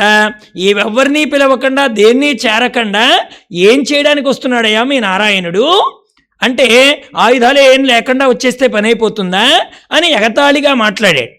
మాట్లాడితే పోతనామాచ్యుల వారు, సరే బావా నాకైతే అలా తోచింది అని కాలంలో ఏం జరిగింది, తెల్లవారేటప్పటికీ పోతనామాచ్యుల వారు బావి దగ్గర ఆయన దంతధావనం చేసుకుంటున్నాడు, ముఖం కడుక్కుంటున్నాడు. ఈ లోపల ఈ శ్రీనాథుల వారు అప్పుడే అక్కడ లేచి ఆయన పని ఆయన చేసుకుంటున్నాడు. ఈయన పెద్ద బండరాయి తెచ్చి ఆ బావిలో పడేసి, బావా మీ అబ్బాయి బావిలో పడిపోయాడని ఒక కేకేశాడు. శ్రీనాథుల వారు గుండె జారిపోయింది. వెంటనే పరిగెత్తుతూ ఎక్కడ ఎక్కడ ఎక్కడ ఎక్కడ మునిగాడో, ఏమైందో నా పిల్లాడికి, ఎక్కడ బావా అంటే, ఉండు బావా ఉండు, జనవేరి చాంతాడేది, మరి అక్కడ మరి మీ అబ్బాయిని తీయడానికి మంది మార్బలం అంతా కావాలి కదా, అందరిని పిలుచుకురా, ముందు బయటికి పోయిరా అంటే, నీ బయటికి పోవడం దొంగలు దోల, వాడికి ఈత కూడా రాదు, ఆ లోపల వాడు ఏం కష్టం పడుతున్నాడో, ఉండు బావా చూడాలని ఒక తోపు పోతన వారిని అవతలికి తోసి ఈయన వెళ్ళి బావిలోకి చూస్తే పిల్లాడు లేడు. వెంటనే శ్రీనాథుల వారు అన్నారు, ఇదే మాట బావా, హాస్యానికైనా ఒక హద్దు ఉండద్దు, ఏం చేశావు అంటే, ఇంత రాయి వేసి నీ పిల్లాడు పడ్డాడని చెప్పాను. అయినా ఎవరైనా బావబామృదులు ఇలాంటి హాస్యం ఎక్కడైనా ఉందా?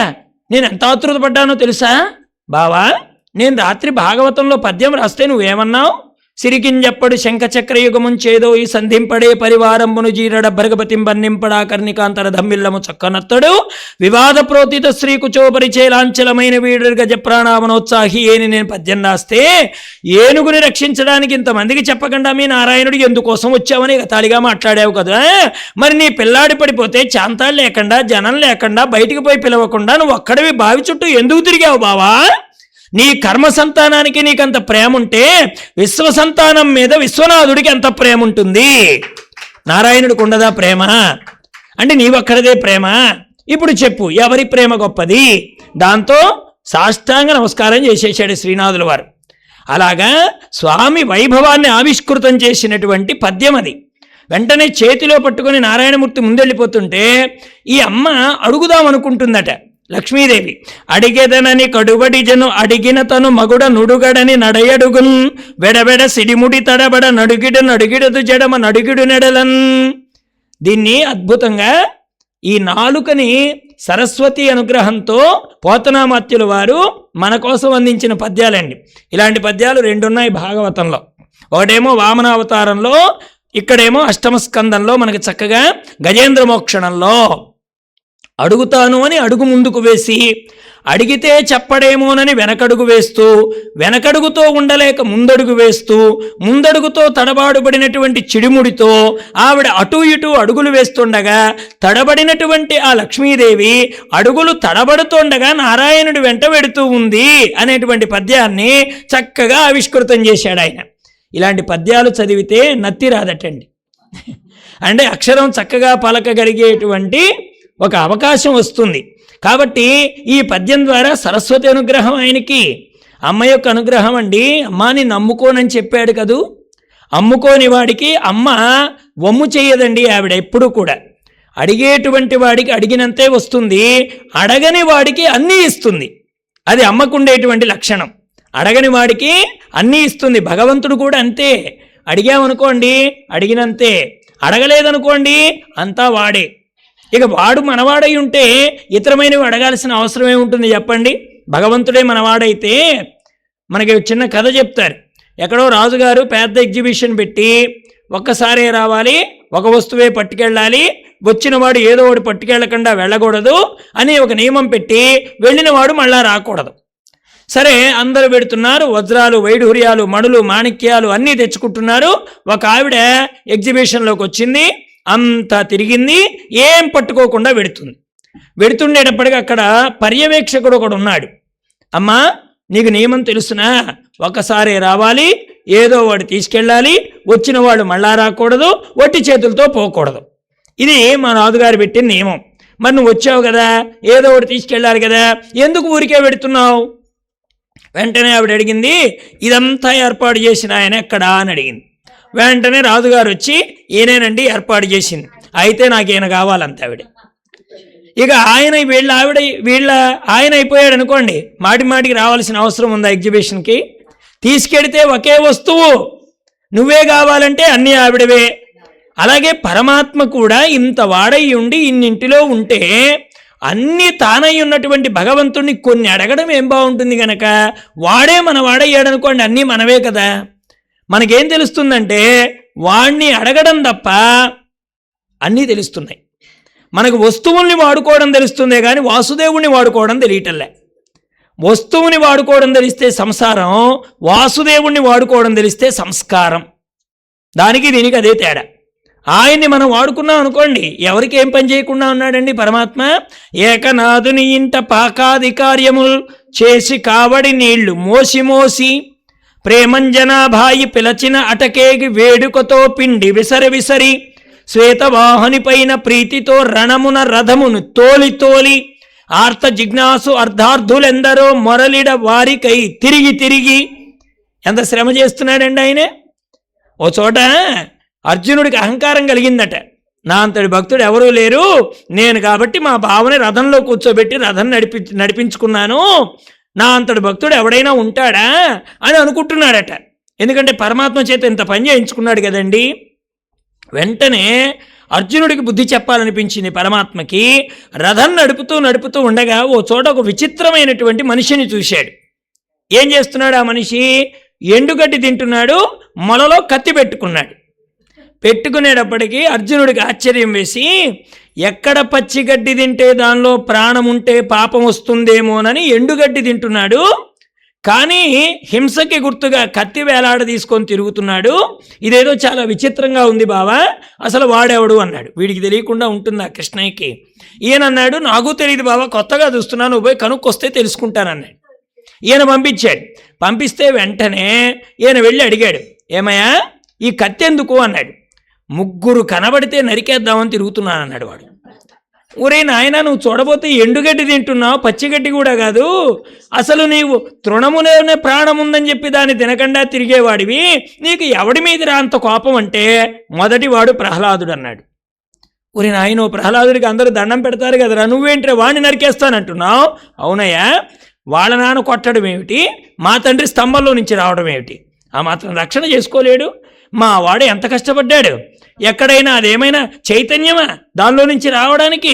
స్తంభంలో నుంచి మా వాడి ప్రిపరేషన్ కావద్దు? ఏమండి, ఇంటికి హఠాత్తుగా చుట్టం వస్తేనే ఏం పెట్టాలో అని తలక్రిందులు అయిపోతాం.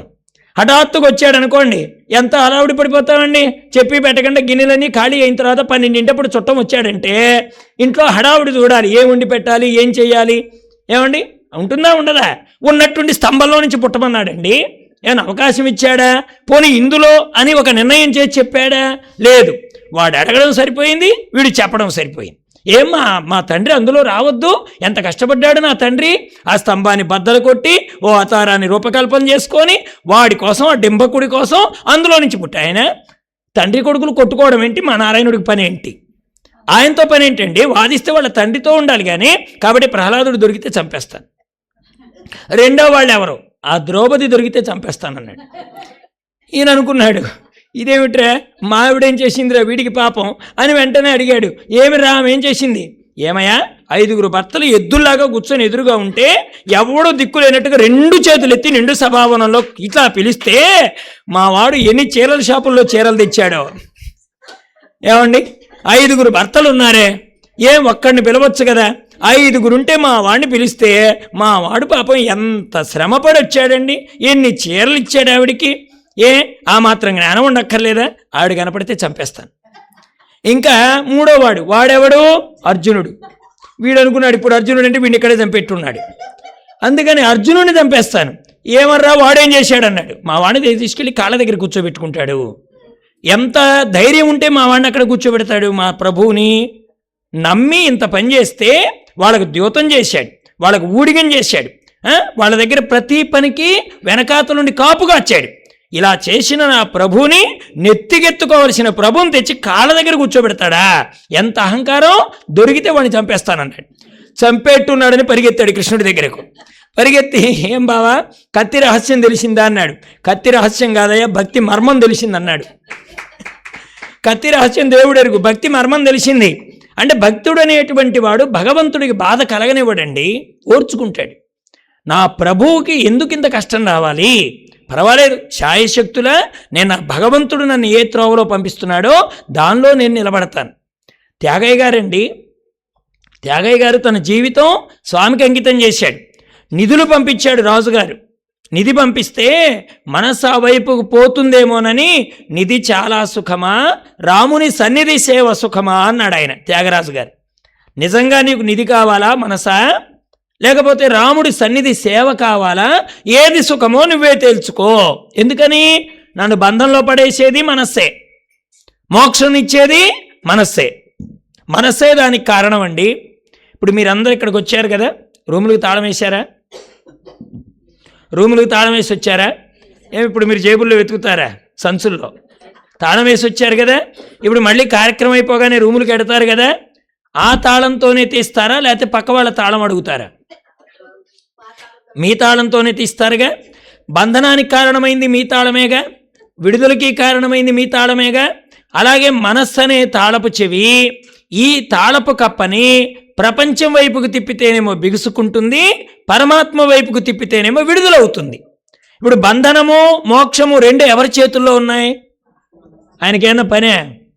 ఏమండి, కాని దాన్ని తెచ్చి మనం ఎంత తిప్పినా ఇక మనకు తలుపు తాళం వస్తుందా? ఏమండి, వాళ్ళ దగ్గరికి వెళ్ళి ఏమోనండి మా తాళం రావట్లేదు అంటే తాళాలు మార్పడ్డాయి. ఇక్కడ తాళాలు మార్పడేటప్పటికి మీరు దాన్ని పెట్టుకొని ఎంత తిప్పినా పక్కావిడి తాళంతో తీస్తే మీ తాళం ఓపెన్ అవుతుందా? కాదు. అలాగే మనం కూడా ఏం చేస్తున్నామంటే బంధనానికి కారణమైంది మనస్సే, విడుదలకి కారణమైంది మనస్సే. ఆ మనస్సును గుర్తించకుండా ప్రయత్నం చేస్తున్నాం. ఎప్పుడైతే ప్రాపంచికం వైపుకు తిప్పాడో గజేంద్రుడికి బంధమయ్యింది. ఎప్పుడు పరమాత్మ వైపు ఉద్యుక్తుడయ్యాడో అది మోక్షమయ్యింది. ఎప్పుడైతే స్వామినిలా వేడుకున్నాడో అలా స్వామి రావడం మొదలెట్టాడండి. ఎలాగా? వినువీధించనుదేరగాంచి రమణుల్ విష్ణున్ సురారాతి జీవన సంపత్తి నిరాకరిష్ణున్ కరుణావర్ధిష్ణున్ యోగీంద్ర హృద్వదనవర్తిష్ణున్ సహిష్ణున్ భక్తజన బృంద ప్రభవలాంకరిష్ణున్ నవోల్లోస సదిందరా పరిచరిష్ణున్ జిష్ణున్ రోచిష్ణున్. అలాంటి స్వామిని చూసి వాళ్ళందరూ కూడా నమో నారాయణాయ అని పలుకుతూ అందరూ కలిసి ఆయనకి నమస్కారం చేశారు. ఇలా వచ్చినటువంటి స్వామి ఆ గజేంద్రుడు పడుతున్న బాధకి స్వామి తల వంచి ఈ చక్రాన్ని, సుదర్శన చక్రాన్ని పంపి ముసలి తలను ఖండించి గజేంద్రుణ్ణి ఉద్ధరించాడు. ఇప్పుడు ఒక మాట అన్నాడు పరీక్షిత్ మహారాజు, ఏమయ్యా, ఎంత పుణ్యం లేకపోతే పరమాత్మ పనిచేస్తాడు? ఆ గజేంద్రుడెవడు, అక్కడ ఉన్నటువంటి మొసలి ఎవరు అని చెప్తే, నాయన ఇంద్రద్యుమ్నుడనే మహారాజే అగస్త్యుల వారి పట్ల నిరాకరణ భావంతో చూసినందుకు కాను వాడు గజమై వచ్చాడు. దేవలుడు అనేటువంటి మునిని హుహు అనే పేరు కలిగిన గంధర్వుడు మొసలి రూపంలో వచ్చి లాగడం వలన, ఈ క్రియ వలన అతడు మొసలిగా వచ్చాడు. భాగవతోత్తముడైనటువంటి ఆ గజరాజు పాదాన్ని పట్టినందువల్ల ఈ మకరికి కూడా మోక్షం లభించింది. కాబట్టి భగవంతుణ్ణి ఎవరు ఆశ్రయిస్తారో, ఆశ్రయించిన వాడి భాగవతోత్తముడి పాదాన్ని ఎవరు పట్టుకుంటారో వాళ్ళకు కూడా ముక్తి ప్రాప్తమవుతుందనేటువంటి విషయం మనకు గజేంద్ర మోక్షణం ద్వారా భగవంతుడు తెలియచేశాడని చక్కగా చెప్పాడు. ఆ తరువాత ఎవరైతే భగవంతుడు ఇదిగో కేవలం మనకి ఇలాగా ఏది ఈ దేవతల యొక్క వంశంలోనే ఉన్నటువంటి వాళ్ళు తరిస్తారా, రాక్షస వంశంలో ఉన్నవాళ్ళు తరించరా అంటే, రాక్షస వంశంలో ఉన్నవాళ్ళు తరిస్తారని ప్రహ్లాదుని చూపించాడు. కానీ గుణంలో ఉన్నతుడైతే ఆ రాక్షసుడి చేతి క్రింద కూడా పరమాత్మ చెయ్యి పెడతాడనే విషయం చెప్పడానికి బలిచక్రవర్తి కథ అని చెప్పుకొచ్చాడు. ఓసారి శుక్రాచార్యులనే మహానుభావుడు పెద్ద పెద్ద యాగాలన్నీ బలిచక్రవర్తి చేత చేయించి అమరావతిని జయించేట్టుగా ప్రయత్నం చేసి ఇంద్రుడు మొదలైనటువంటి వాళ్ళందరూ పలాయనం చిత్తగించగా, శచీదేవి వాళ్ళ కుమారుడు జయంతుడు మొదలైన వాళ్ళందరూ ఎక్కడ మునుల ఆశ్రమాలకు వెళ్ళిపోగా, దుఃఖితుడైనటువంటి ఈ అదితి అనేటువంటి మహాత్మురాలు భర్త అయినటువంటి కశ్యప ప్రజాపతి దగ్గరికి వెళ్ళి, ఏమండి మన ఈ నా సవతి బిడ్డలు అంటే దితి బిడ్డలు ఎవరైతే ఉన్నారో ఆ బలి మొదలైన వాళ్ళందరూ అమరావతిని ఏలుతున్నారు. నా కుమారులైనటువంటి ఇంద్రుడు మొదలైనటువంటి వాళ్ళందరూ ఎక్కడికి వెళ్ళారో తెలియలేదు. దయచేసి దుఃఖాన్ని బాపడం కోసం, ఈ దుఃఖాన్ని పోగొట్టడం కోసం నాకు ఏదైనా ఉపాయం చెప్పండి. మరలా ఇంద్రుడికి పదవచ్చేటట్లుగా ఓ పనిని ఈ కార్యం జరిగేట్టుగా నాకు అనుగ్రహాన్ని ప్రసాదించండి అని అడిగితే అప్పుడు ఆయన అన్నాడు, జనకుండెవ్వడు జాతుడెవ్వడు జనస్థానంబులెచ్చోటు మేనుల్ ఏ కొలది సంసారంబులే రూపంబులు వినుమా జాయ ఇంతయు విష్ణుమాయ. ఆయన వేదాంతం పట్టడం చాలా కష్టం అండి. లోకంలో అన్నింటికంటే గొప్పది వేదాంతమే, కానీ పట్టడం అంటే చాలా కష్టం. అంతా మాయ అని తెలుస్తుంది కానీ దానిలోకి వెళ్లకుండా ఉండలేం. లోకంలో ఇది ఎలా ఉంటుందంటే ప్రపంచంలో తెలుస్తూనే ఉంటుందే కానీ ఆ వైపు వెళ్లకుండా మనస్సుని కట్టడి చేయడం చాలా కష్టం. ఇక్కడ అదితి చాలా గొప్ప స్థితిలో ఉంది, కానీ మమకారం విషయం వచ్చేటప్పటికీ ఆవిడ జారిపోయింది అక్కడ. కానీ ఇక్కడ విచిత్రం ఏమిటంటే భర్త చెప్పిన మాటను పాటించి భగవంతుణ్ణి కన్నది అదితి అయితే, భర్త చెప్పిన మాటను నిరాకరించి తాను రాక్షస సంతానం కన్నది దితి. కశ్యపుడు ఒక్కడే, భార్యలు ఇద్దరు. ఈ అదితి ఇలా అనగానే ఆయన అన్నాడు, అయితే పయోభక్షణం అనే ఒక వ్రతం ఉంది, చేస్తావా? ఏమిటా వ్రతం అంటే, పయోభక్షణం అంటే పాలు త్రాగడం. ఏమంటే పాలు త్రాగినంత అందరికీ వామనుడు పుట్టేస్తాడా? ఏమంటే కొంతమంది ఉంటారు, మేము టీ కాఫీలు తాగమంటే అచ్చం పాలే తాగుతామంటారు. పాలు తాగితే వామనుడు పుడతాడా ఏంటి? పాలు తాగితే వామనుడు పుట్టాడండి. పాలు అంటే జ్ఞానం, పయస్సు అంటే జ్ఞానం. క్షీరసాగరం మీద పరమాత్మ పడుకోనున్నాడంటే అర్థం ఏమిటంటే జ్ఞానం అనేటువంటి దాని మీద పరమాత్మ పరివేష్టితులై ఉంటాడు అని అర్థం. అంటే జ్ఞానానికి ఆధారం చేసుకొని పరమాత్మ ఉంటాడు. జ్ఞానము లేకపోతే పరమాత్మ అక్కడ ఉండడు. వయసిగతే తౌ కామ వికార శుష్కే నీరే కహ కాసార క్షీణే విత్తే కహ పరివార జ్ఞాతే తత్వే కహ సంసార. భజ గోవిందం భజ గోవిందం గోవిందం భజ మూఢమతే. ఆది శంకరాచార్యులు వారు భజగోవిందంలో చెప్పారు, వయసిగతే తౌ కామ వికార. పళ్ళూడిపోయిన ముసలన్నదట రేపటి నుంచి, పళ్ళూడిపోయిన పులి అన్నదట అండి, నేను రేపటి నుంచి మాంసం తినను అని. పళ్ళూడిపోయిన తర్వాత తింటే ఎంత, తినకపోతే ఎంత. ఏమండి, రామకృష్ణ పరమహంస గారు చిన్న ఉపమానం చెప్పారు. ఒక ఆయనట అమ్మవారి పూజ చేసి బలులు ఇస్తూ ఉండేవాడట. ప్రతి సంవత్సరం ఓ రోజు బలి పెట్టేవాడు. అది ఊరి ప్రజలందరికీ బాగా తెలుసు. ఊరి ప్రజలందరూ నోట్ చేసుకున్నారు, ఫలానా రోజున వారి ఇంటి దగ్గరే బలులు ఇవ్వబడును, తరువాత మాంసాహారము పెట్టబడును అని అందరూ నోట్ చేసుకున్నారండి. అయితే ఆ సంవత్సరం ఆయన బలి ఇవ్వలేదట, భోజనానికి పిలవలేదట. వీళ్ళు బాగా గుర్తుపెట్టుకొని ఆయన ఇంటి దగ్గరికి పోయి, ఏమయ్యా బలి ఇవ్వడం లేదా, ఎందుకు మాకు మాంసం పెట్టలేదని అడిగారట. వాడు అన్నాడట, నా పళ్ళు ఊడిపోయినాయి కాబట్టి బలి ఆపేశాను అన్నాడట. అంటే అక్కడ అర్థం ఏమిటి? పళ్ళు ఊడిపోయిన తర్వాత మాంసాహారం మానేశాను. అలాగే వయసిగతేతౌ కామ వికార. వయస్సు వెళ్ళిపోయిన తర్వాత కామము కలగదు. కలియుగం కదండి, 60-70 ఏళ్ల వాడిని పెళ్లి చేసుకుంటావా అని అడిగితే నాకెవడిస్తాడంటాడే కానీ నాకెందుకు అనడండి. పాపం ఆది శంకరాచార్యులు వారు ఆ కాలంలో కాబట్టి ఈ మాట చెప్పాడు, వయస్సు వెళ్ళిపోయిన తర్వాత కామం ఉండదు. వయసిగతేతో కామ వికార శుష్కే నీరే కాకాసార. ఇప్పుడు బాగా నీళ్ళన్నీ ఎండిపోయిందనుకోండి, అప్పటిదాకా పిల్లలు వెళ్ళరు లోపలికి. బాగా ఎండిపోయి గచ్చు అయిపోయిందనుకోండి, దానిలోనే 3 స్టంపులు పెట్టి క్రికెట్ బొట్టు పెట్టుకొని బ్యాట్ పట్టుకొని ఆడుతూ ఉంటారు. ఎందుకని? అక్కడ నీరు వెళ్ళిపోయింది. అది కాసారం కాదు, అది పనికిరాదు. క్షీణే విత్తే కహ పరివార. డబ్బుందండి, అంట్లు తోవడానికి ఒకళ్ళు వస్తారు, అన్నం వండడానికి ఒకళ్ళు వస్తారు, పిల్లాడు ఉయ్యాల్లో వేయడానికి ఒకళ్ళు వస్తారు. డబ్బు ఉంటే అందరూ వస్తారు. డబ్బు లేదనుకోండి ఎవరు వస్తారు? పనివాళ్ళు కూడా మాట వినరు. డబ్బు లేకపోతే మనకి విలువ ఉండదన్నమాట. కాబట్టి ధనం లేకపోతే పరివారం ఎక్కడి నుంచి వస్తారు? జ్ఞాతే తత్వే కా సంసార. జ్ఞానికి సంసారం లేదన్నాడండి. అదే అక్కడ రహస్యం. ఎలాగైతే వయసు అయిపోతే కామం పోతుందో, ఏది డబ్బు లేకపోతే పరివారం వదిలేస్తారో, నీరు వెళ్ళిపోతే అక్కడ నది నీరు ఉండడానికి, అది చెరువు అనడానికి ఆస్కారం లేదో, జ్ఞానము కలిగితే సంసారం లేదు. జ్ఞానిగా ఉన్నటువంటి వారు కశ్యప ప్రజాపతి. ఆయన ఉపదేశం చేస్తే ఈవిడ పయోభక్షణం అనే వ్రతాన్ని ఆచరించి చక్కగా నారాయణమూర్తిని దర్శనం చేసింది. నారాయణుడు అన్నాడు, అమ్మా నేను నీ గర్భంలో పుడతానమ్మా, నన్ను చాలా జాగ్రత్తగా పెంచాలమ్మా అని మాట్లాడితే పరవశించిపోయినటువంటి ఆవిడ పరమాత్మకు గర్భమును ఇచ్చింది. దానిలో నుంచి వచ్చినటువంటి వాడే వామనుడు.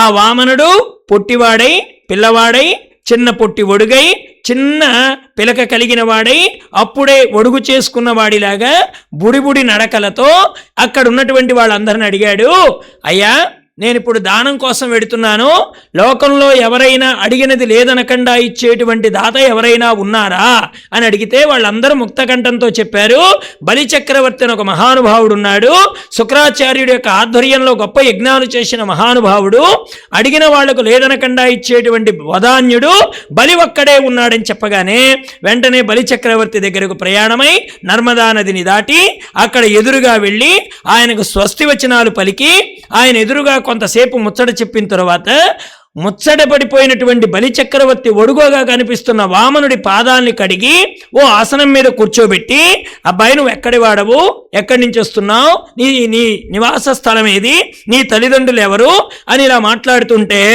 ఆయన అన్నాడు, ఇది నాకు నెలవని ఏ రీతి పలుకుదు, ఒకచోటు అనక ఎందు ఉండనేర్తు, ఎవని వాడననుచు ఏమని పలుకుదు, నా ఎంత వాడని నడవనేర్తు, ఈ నడవడి అని ఎట్టు వక్కాలింతు, పూని ముప్పోకలను పోవనేర్తు, అది నేర్తు ఇది నేర్తు అని ఏల చెప్పంగా నేర్పులన్నీయు నేను నేర్తు, సిరియుతు నొరులు కారు నాకు ఒరులకు నేనవుదు, ఒంటి వాడ చుట్ట మొకడు లేడు, సిరియు తొల్లి కలదు చెప్పేది నాటంకి, సుజనులందు తరచు చొచ్చియుందు. మర్మమంతా చెప్పేశాడు. అయ్యా ఎక్కడుంటాను అక్కడుంటానని చెప్పడం ఎందుకు, అంతా నాదే. అంతే కదండి, పిల్లలు కూడా అంతే, ఆ ఇల్లు ఇల్లు తిరుగుతూ ఉంటారు. ఏ ఇంట్లోకి పోయినా వాడు మా ఇల్లు అంటాడు. ఇప్పుడు చూడండి, చిన్నపిల్లలు భలే ముచ్చటగా మాట్లాడతారు. వాడు ఉండేదేమో వాళ్ళింట్లో, వాళ్ళిళ్ళు వాళ్ళదనడండి. మన ఇంట్లోకి వచ్చి ఎవరిదిరా ఇల్లు అంటే నాదంటాడు వాడు. ఇప్పుడు ఆడవాళ్ళకి ముచ్చటగా ఉంటుంది కానీ మగవాళ్ళు అంటారు, వీడిని ఎప్పుడు కొంపలోకి రానీకు, ఎప్పుడు ఎసురు పెట్టేట్టున్నాడు, ఇంత కష్టపడి కట్టుకుంటే వాడిది కాదట, ఇది వాడిదట, కాబట్టి వీడిని ఎప్పుడు రానివ్వద్దు, వీడు కాస్త టక్కరి వాళ్ళగా ఉన్నాడు అంటారండి. ఇది భలే ముచ్చటగా ఉంటుంది చిన్నపిల్లలప్పుడు. ఇక్కడ బలిచక్రవర్తి అనుకున్నాడు, పాపం పిల్లాడికి వాడిల్లేదో ఇంకొకటి లేదో తెలియదు, అందుకనే అన్ని ఇళ్ళు నావంటున్నాడు. అసలు అన్ని ఇళ్ళు వీడి అయితేనే, ఆ వీడు కూడా వాడుంటేనే వీడిల్లు అయ్యింది. అంటే అర్థాన్ని బాహ్యంగా ఒక రకంగా, అంతరార్థాన్ని ఒక రకంగా అర్థం చేసుకున్నాడు. ఎక్కడుంటానన్నాడు, ఎక్కువ మంచి వాళ్ళ మధ్య తిరుగుతూ ఉంటాను, నా అడ్రస్ ఎక్కడ అంటే ఎక్కడ మంచి వాళ్ళు ఉంటారో వాళ్ళ దగ్గర నేను తిరుగుతూ ఉంటాను అని అంటే, సరే నాయన చాలా చక్కగా చెప్పావు, అయితే నీకేం కావాలి అడుగు అంటే వెంటనే ఆయన అడిగాడు, నాకు 3 అడుగులు చాలయ్యా, నేను అడిగేది 3 అడుగులే, కాబట్టి ఈ 3 అడుగులు ఇస్తే చాలు. అప్పుడు బలిచక్రవర్తి అన్నాడు, పిల్లాడా నువ్వు బాగా అడిగావే కానీ అడగడం తెలియలేదు. ఏమడగాలి, వసుధాఖండంబు వేడితో జగములన్ వాంఛించితో వాదులన్ వెసనూహించితో కోరితో యువతులను వీక్షించి కాంక్షించితో పసిబాలుండవు నేరవు నీవడుగా నీ భాగ్యంబు ఈపాటిగా అసురేంద్రుడు పదత్రయంబడుగా ఈ అల్పంబు నీడేర్చునే. అడగక ఏమడిగావయ్యా, భూములు అడగలేదు, ఏది వనాలు ఏది మనకి గొప్పదైన సంపదలు ఉంటాయి అవి అడగలేదు, ఏది కోరికలతో యువతులను అడగలేదు, నువ్వు ఏదడగాలో తెలియక అడుగుతున్నావే, 3 అడుగులు అడిగి నా పరువు తీస్తావా, ఇది నువ్వు అడగొచ్చునా అంటే ఆయన అన్నాడు, గొడుగో జన్నిదమో కమండలమో వాజీయో ముంజియో దండమో ఒడుగేనెక్కడ భూములెక్కడ కరులు వామాక్షుల స్వంబులెక్కడ నిత్యోచిత కర్మమెక్కడ మదకాంక్షమితంబైన 3 అడుగుల మేరయ త్రోవకిచ్చుడ బ్రహ్మాండంబు నా పాలికిన్. అయ్యా ఒక బ్రహ్మచారికి ఏం కావాలో అవన్నీ నా దగ్గర ఉన్నాయి, నాకు లేనిది ఆ నేల మాత్రమే, కాబట్టి 3 అడుగులు ఇస్తే చాలు నేను వెళ్ళిపోతాను. పైగా ఏదేదో అడుగుతున్నావే, ఆశాపాశంబు గడువన్నిడుపులేదంతంబు రాజేంద్ర వారాసి ప్రావృతమేధిని వలయ సామ్రాజ్యంబు శేకూడియున్ గాసింబొందిరిగా కవైన్యగయ భూకాంతాదులు అర్ధకామంబులన్ బాయగ నేర్చిరే ముని శాంతంబులన్ చూచిరే. ఏదో అడుగు అంటున్నావే, అడిగి ఏది అడిగి సంపాదించుకున్న వాళ్ళు శాంతిని పొందినట్లుగా నువ్వు ఎక్కడైనా విన్నావా? లేదు కదా. కాబట్టి నాకు కావలసింది ఆ ఒక్కటే, ఆ మూడు అడుగులు ఇస్తానని చెప్పు అని అక్కడే కూర్చుంటే అసలు ఈ 3 అడిగిన పిల్లాడెవడా అని శుక్రాచార్యుడు ఆలోచించాడు. వాళ్ళ గురువు గారు. ఆయనకేం తెలిసింది? వచ్చినవాడు పిల్లాడు కాదు, నారాయణుడే. వెంటనే ప్రక్కకు పిలిచి శుక్రాచార్యుల వారు బలిచక్రవర్తిని, ఏమయ్యా 3 అడుగులు అడిగాడు కదా అని పిల్లాడిగా ఇంకా అడుగు అంటున్నావే, నీ కొంప కూలుస్తాడు. ఆ 3 నీకు పూర్తిగా అయిపోతుంది. వాడు అడిగిన దానిలో అర్థం చేసుకోలేకపోతున్నావు. వచ్చినవాడు నారాయణుడు. ఆ 3 అడుగుల్లో ఒక భాగం భూమిని, 2వ భాగం ఆకాశానికి ఎత్తితే 3వ అడుగు నీకే దొరకదు. ఇప్పుడు అబద్ధమాడినందుకు కాను కోల్పోవలసి వచ్చింది.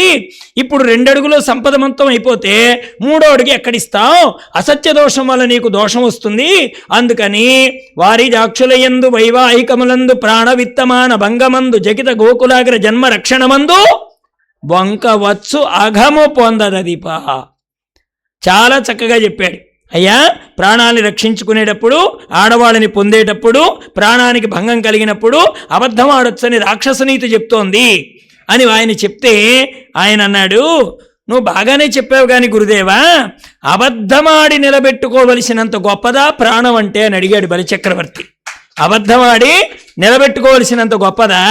కారే రాజుల్ రాజ్యముల్ కలుగవే గర్వోన్నతిని పొందరే వారే రీసిరి మూటగట్టుకొని పోవంజాలిరే భూమిపైన పేరేనని కలదే శివి ప్రముఖులను ప్రీతిని యశక్కాములయ్యీరే కోర్కెల్ వారలను మరచిరే ఇక్కాలమున్ భార్గవా అని ఒక్క మాట గురువు మాటను కూడా పక్కన పెడితే అప్పుడు గురువు శాపం ఇచ్చాడు. నువ్వు నా మాట కాదన్నావు గనక నువ్వు రాజ్యభ్రష్టుడైపోతావు. పర్వాలేదు గురుదేవా, రాజ్యం పోతే పోవచ్చుగాక, నేను నీతి తప్పను మాట తప్పనని 3 అడుగులు నీళ్లకి ధారగా పోయడానికి ఆ పిల్లాడికి ఇవ్వడానికి ఈయన సిద్ధపడితే ఆ కలశానికి అడ్డుపడ్డాడు శుక్రాచార్యుడు. అది ఎరిగినటువంటి వామనుడు గడ్డి పరక దర్భతో అతడి కన్నుని పొడిచేశాడు. ఆ ధార నారాయణమూర్తి చేతిలో పడగానే దేవతలందరూ కూడా ఇంతవరకు ఇవ్వడం తప్ప పుచ్చుకోవడం తెలియనటువంటి నారాయణుడికి మొట్టమొదటిసారి దానమిచ్చి భగవంతుడి చెయ్యి క్రిందు చేసిన మహానుభావుడు బలిచక్రవర్తి. ఇతని కీర్తి చిరస్థాయిగా నిలబడిపోవుగాక అని అందరూ ప్రశంసిస్తోండగా ఆ చేతిని పొగిడారు. ఆదిని శ్రీసతి కొప్పుపై, తనువుపై, అంశోత్తరీయంబుపై, పాదాబ్జములపై, కపోల తటిపై, పాలిండ్లపై నూత్త మర్యాద ముంచెందు కరంబు క్రిందై మీదైనా కరం ఉండుట మేల్గాదే రాజ్యమున్ గిజ్యమున్ సతతమే కాయంబు నా పాయమే. పర్వాలేదు గురుదేవా, నేను ఇచ్చి తీరుతానన్న దానికి వాళ్ళు సంతోషపడ్డారు. 3 అడుగులలో 1 అడుగు భూమిని, 2వ అడుగు ఆకాశాన్ని ఆక్రమించిన తరువాత 3వ అడుగు ఇవ్వలేనందుకు కాను బలిచక్రవర్తిని కట్టి నిలబెడితే అక్కడికి ప్రహ్లాదుడు వచ్చి, మా మనవణ్ణి కట్టేసి మంచి పని చేశావయ్యా, వాడికి ఈ పదవి వల్ల కొంత అహంకారం కలిగి ఉండొచ్చు, దాన్ని తొలగించడానికి ఈ రూపంగా వచ్చి మా వాడిని బంధించి మంచి పని చేశావు, పర్వాలేదని నారాయణుణ్ణి ప్రశంసిస్తే బలిచక్రవర్తి అన్నాడు, అబద్ధం నేను చెప్పలేను స్వామి, నేను కాదు అనడానికి సిగ్గుపడతాను, ఇప్పటికైనా మించిపోయింది లేదు స్వామి, నా తలపైన మీ పాదాన్ని పెట్టి నన్ను ఉద్ధరించండి అని బలిచక్రవర్తి వేడుకుంటే అప్పుడు నారాయణుడు 3వ పాదాన్ని బలిచక్రవర్తి తల మీద పెట్టి ఆయన పాతాళలోకానికి పంపిస్తూ, ఎప్పటికైనా సరే ఆ రాజ్యంలో నీకు ఎదురు తిరిగితే వాళ్ళని రక్షించడానికి, వాళ్ళ నుండి నిన్ను కాపాడడం కోసం నా సుదర్శనాయుధం నీకు ఎల్లవేళలా రక్షణగా ఉంటుంది. బయట వాళ్ళెవరూ నీ మీదకు దాడి రాకుండా నేనే నీ వాకిటి దగ్గర కాపలా కాస్తాను అని పరమాత్మ సేవకుడై ఇప్పటికీ కూడా బలిచక్రవర్తికి ఆయన సేవకుడిగా, ఆ ద్వారపాలకుడిగా ఉన్నాడు అనేటువంటి విషయాన్ని, దానం వలన ఎంత వైభవాన్ని అనుభవించవచ్చో చక్కగా మనకు పరీక్షిన్ మహారాజు గారితో శుకయోగీంద్రుల వారు బలిచక్రవర్తి ఉపాఖ్యానము ద్వారా వామనమూర్తి అవతార ఘట్టాన్ని మనకు ముగించి రేపటి రోజున మనకి రామచంద్రమూర్తి కథనము, అంబరీషోపాఖ్యానము, తరువాత కృష్ణ భగవానుడి యొక్క దివ్య చరిత్రని ప్రారంభం చేయడానికి ఉద్యుక్తుడవుతున్నాడు. మరి మనకు రామాయణం అంటే మొన్న చెప్పేసుకున్నాం, కొద్ది నిమిషాల్లో రాముడి కథ అంతా పూర్తి చేసుకున్నాం. ఇక అంబరీషుడి కథ అంటారా, మనందరికీ ఏకాదశి వ్రతంలో వస్తుంది కనుక దాని కాస్త మనం లఘువుగా అంబరీషోపాఖ్యానాన్ని ఒక 10 నిమిషాల్లో మనం రేపు పూర్తి చేసుకొని తదుపరి కృష్ణ చరిత్రలోకి అడుగుపెట్టి రేపు అంతా కృష్ణలీలలు, ఎల్లుండి మనకి రుక్మిణీ కళ్యాణంతో భాగవత సప్తాహ కార్యక్రమాన్ని ముగించుకుందాం.